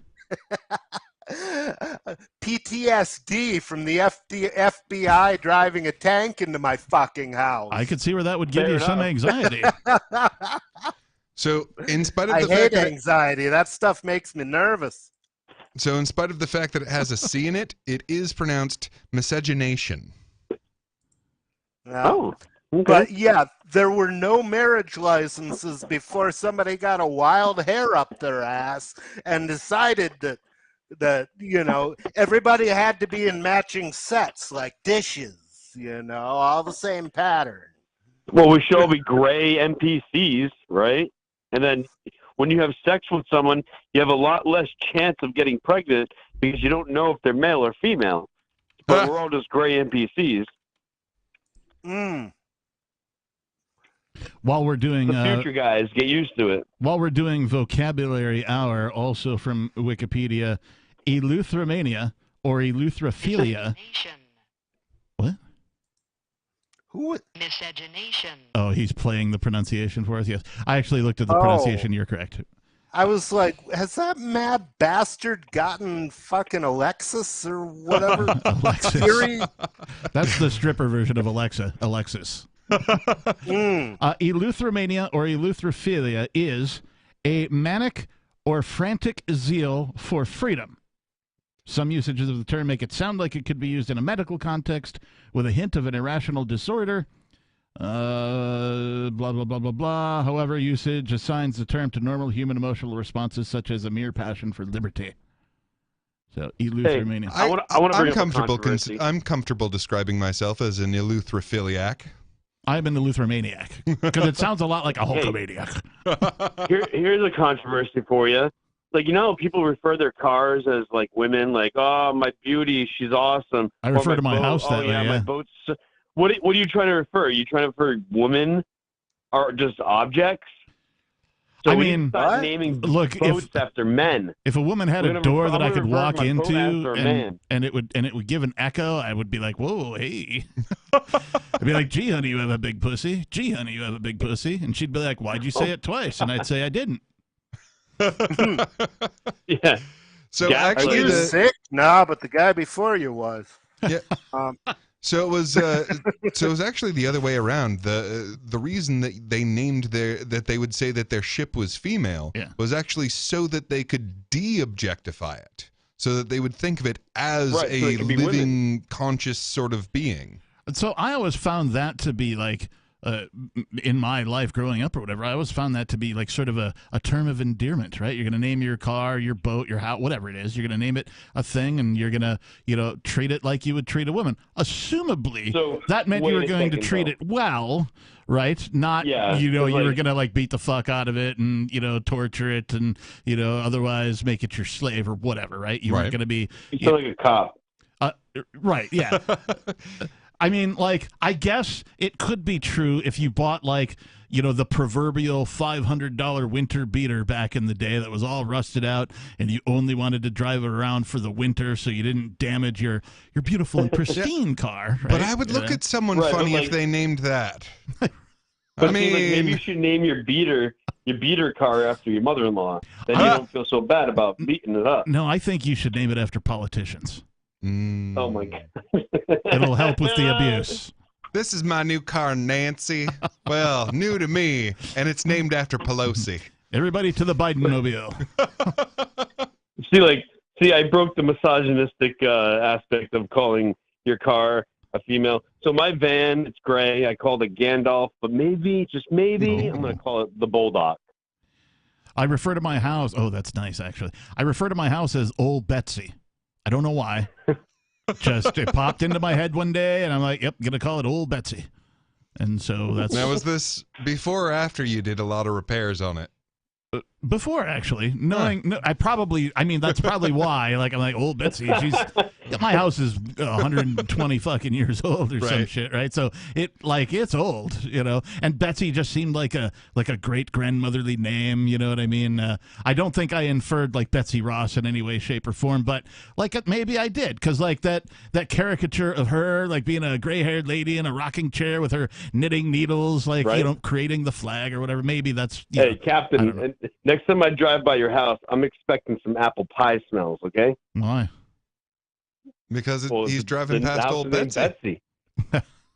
Old Betsy ought to have some apple pies cooling on the sill. Hey, old Betsy don't cook. I mean, I have facilities to cook, but like she doesn't actually do any of the cooking. Sadly. It's just been laundry. That's all I don't know. I don't want my house to cook anything, least of all me. I was like, first of all, Joe, lower your expectations. Lowered expectations. I didn't expect that. Oh my God. Oh no, I will not compromise. I will not be denied apple pie on the windowsill. Joe, yeah. Joe, I just want to take a minute, and because Veterans Day was the other day, I gave my little thank you to the veterans on Free Talk Live on Friday, which was basically, hey, we know where you are, because everybody revealed themselves. Can I thank them real quick? Yeah, you can. Sure. I'm gonna thank them. Okay, ready? Thank you for your service. Wow. That was special. I'd like to say a piece in honor of Veterans Day. Right. I'm sorry for your service. Yeah. My condolences. Yeah, like really, like I was kind of being an asshole about it. I was like, you know what, you fuckers are entitled. You go into places, you're like, can I see the veterans menu, please? And it's like, you know what? I've never even fucking heard of a place having a special menu for veterans. Oh yeah, places will print up like a whole alternate menu. With the discounted prices, right? And for Veterans Day, and they'll have specials and like, oh, veterans get a free beer today. Now it's like a cheapo, it's a PBR or like fucking some shitty beer, right? But all of these things occur, and now it's expected. It's expected by these people, right now. Mm-hmm. I don't like. First of all, you already lived at the behest of the rest of the public while you were, quote, serving, unquote. That is, being a mercenary for the United States of America, right? Hey, maybe we should reclaim Veterans Day for, like, activists that get arrested or victims of the state. We should reclaim it. We should do that. We should, next Veterans Day, we should have like a party someplace, Voluntarists Day, and like I was really bummed that they ended the NH Brass Balls Award. That's a great award for activists. I never won. They literally gave you a set of brass ball bearings.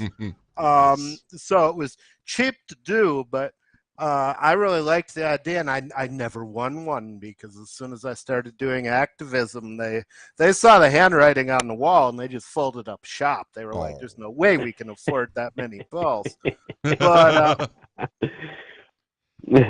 I would honorarily award that to Joa as well as nobody. Absolutely. And I'd probably give some brass balls in your activism now. What's that? Joe, say again. Oh, I said I'd probably give my award up to Press NH now. Okay, I mean that would be your prerogative. He's been arrested way more than me, and he deserves some notoriety and credit on this. If you haven't watched, and I'm talking to the listeners now, if you haven't watched videos from Breaking the Flaw, he talks to police and government officials in ways that most people would never fucking dream of, and it is glorious. Mm-hmm. So it just comes natural, So you had referred to veterans as mercenaries, and I'm going to push back on you on that one because at least a mercenary is self-directed. They're just hitmen. They get paid a lot better too. Mm-hmm. They do get paid though. That's why the mercenary part. That's true. So it's funny you say that because I ran into this guy the other night at Murphy's tap room over in Manchester, right? Yep. And it was the election night, and it was just like this guy there.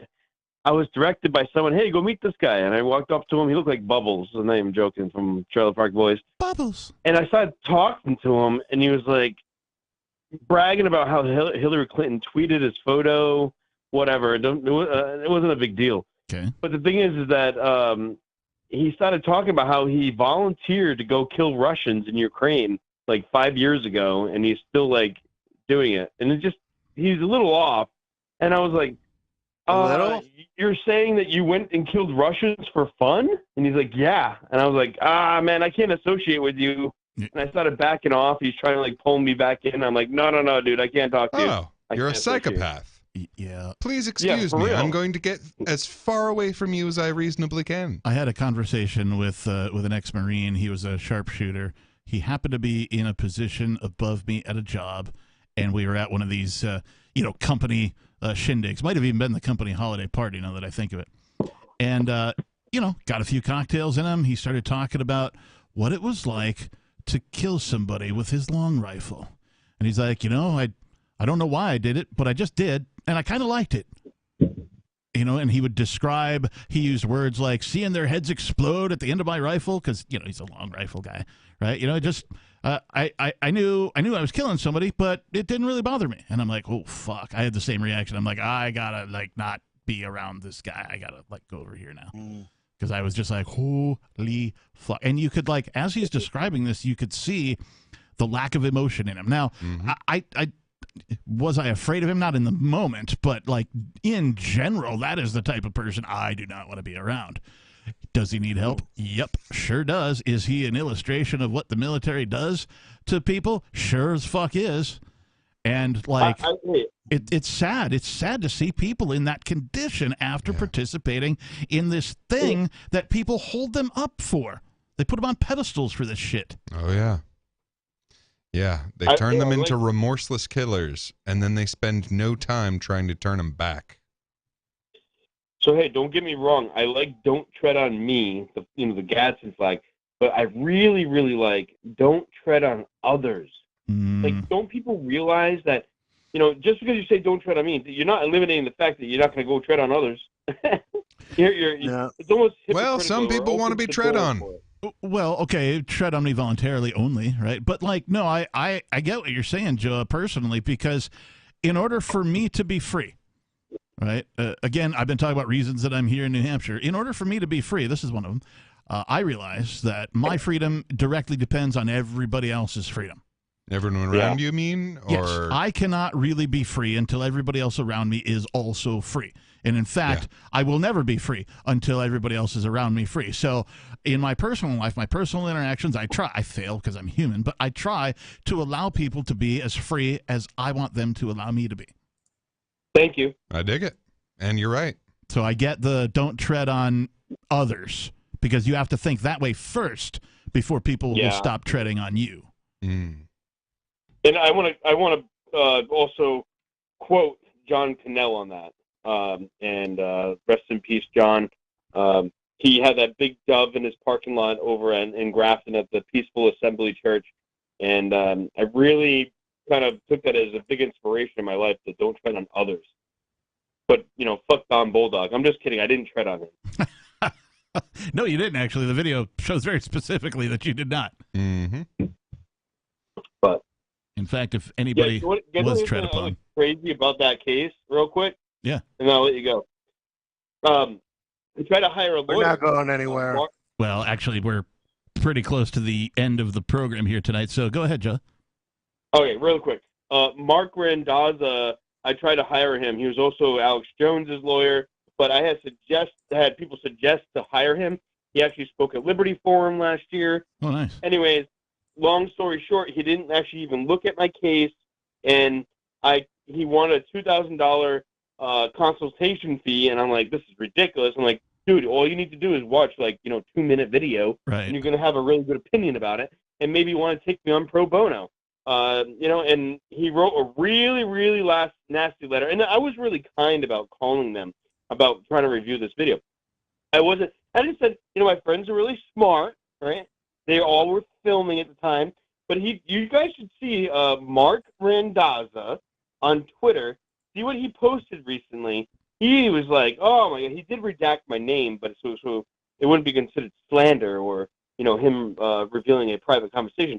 But I revealed that it was me who wrote it to, and everyone can connect the dots, whatever. You got to see it. It's crazy. Mark Randazza.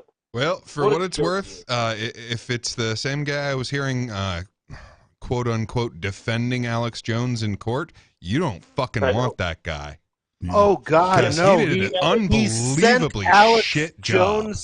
He sent the entire contents of Alex Jones's phone to the to the plaintiff, and then there was a time when he could have clawed that back if he'd done it within the deadline. He thought nobody was going to notice, I guess, so he didn't file the paperwork to prevent them from using it. Oh God! Yeah, and just I think they deliberately fucked him. Yeah, and just hearing the closing argument, Jesus, dude, I wanted to find him guilty, for fuck's sake, and I love free speech. But seriously, like you dodged a bullet there. Yeah. Yes. So I wasn't really sure about him, except for the fact that I follow trend, or I follow suggestion. Mhm. That is my biggest. I find it very successful in life, is that when someone suggests something to you, you take it. But I guess I had to look back at the chat and who suggested that for me to contact him. Joa, I suggest you give me $100. If only life worked that way. Hey, Joe, we got to wrap things up, man. But thank you so much for the call. We've enjoyed having you on the show. Please call again. Breaking the Flaw over at YouTube and Odyssey. The man has a way with words when it comes to the man. We appreciate him.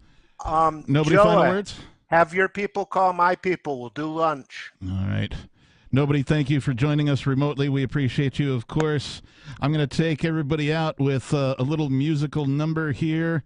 This is a little ditty by a person named Tom T-Bone Stankus and the Front Porch Rockers. It's the Existential Blues. What are you really into, huh? Have a good night, everybody.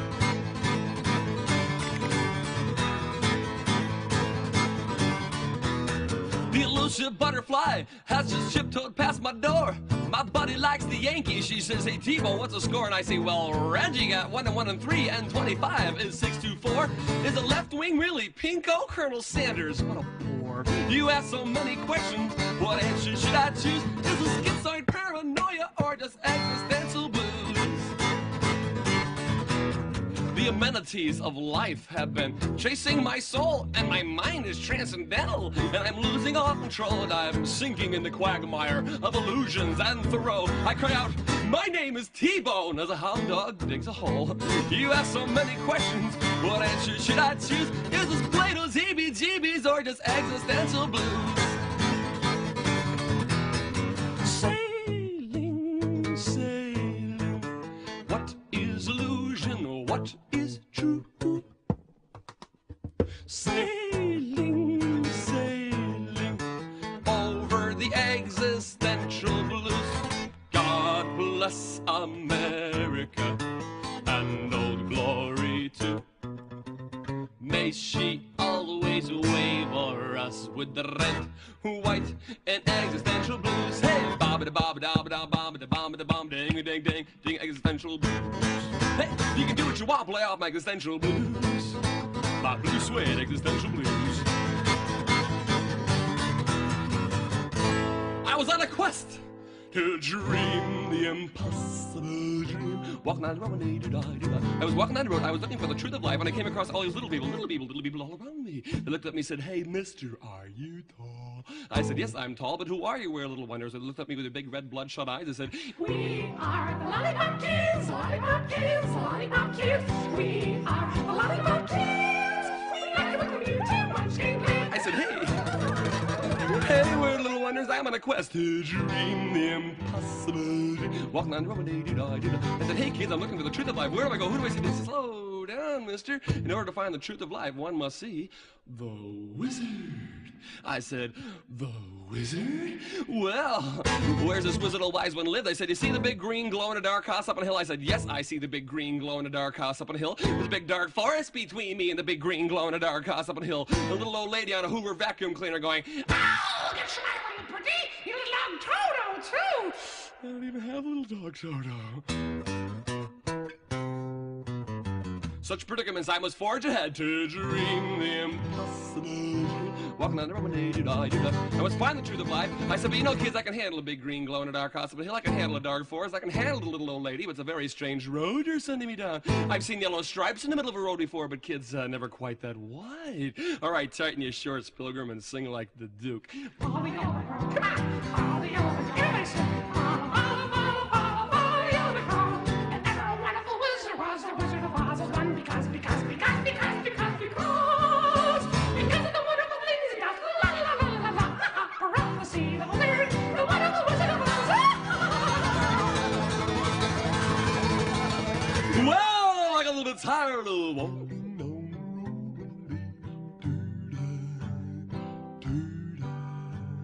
A little bit little tired of walking down this old blinding yellow road, so I pulled my little tired body off a little rest area, and lo and behold, there's a little field of little red flowers out there, and it smells so good. I was getting pretty tired. They smell so good, and I figured, well, I'll just stretch out in this little field of poppies, poppies, poppies, poppies, poppies. What a strange dream, man, you know. Little flowers that smell awfully good. Now I was very tired, and the old woods are just gonna have to wait, man, because I'm just gonna stretch out again in this little field of poppies, poppies, poppies. Oh God, oh God, Dorothy's been copping this field out herself, man. Along came this old man in a green Eldorado 2, screeched to a halt. A little short man with a big red nose, toking a bottle of Yukon Jack, strolled up to me and said, "Hey, son." I said, "Old man, don't bother me, Bobby." He said, "T-Bone." I said, "Wait a minute, this man knows my name. He must be the Wizard. You must be the Wizard. The Wizard of Oz. Why have you come to haunt me? A Wizard of Oz." I said, "A Wizard of Wise, when I have been on a quest to dream the impossible dream." Walk down the road, I do. I got tired, poppies, poppies, poppies, poppies, poppies, poppies, poppies. A little bit, I've been through hell. He said, "Hey, son, slow down, relax." I said, "But Wizard of Wise, when I've come so far to find the truth of life." He says, "Hey, son, slow down, relax." He said, "To tell you the truth, son." I said, "Wizard, that's what I've come to find is the truth." He said, No, son, you got me all wrong." To tell you the truth, son, how can I tell you this? I've been in this field of poppies a long time myself, and I've come to find, son, that the only truth in life is right here in this bottle. I said, "Wizard?" He said, "No, truly, son. In fact, I'd rather have this bottle in front of me than a frontal lobotomy." How profound, Wizard. Some girl with psychic powers, she said, "T-Bone, what's your sign?" I blink and answer neon. I thought I'd blow her mind. She's reading Moby Dick by some fruitcake named Herman. She's chomping on an aquarish. Was the Duchess really joining? You have so many questions. What answer should I choose? Is this really Butte, Montana, or just existential blues? Really Butte, Montana? Is this Plato's EBGBs? Is this schizoid paranoia?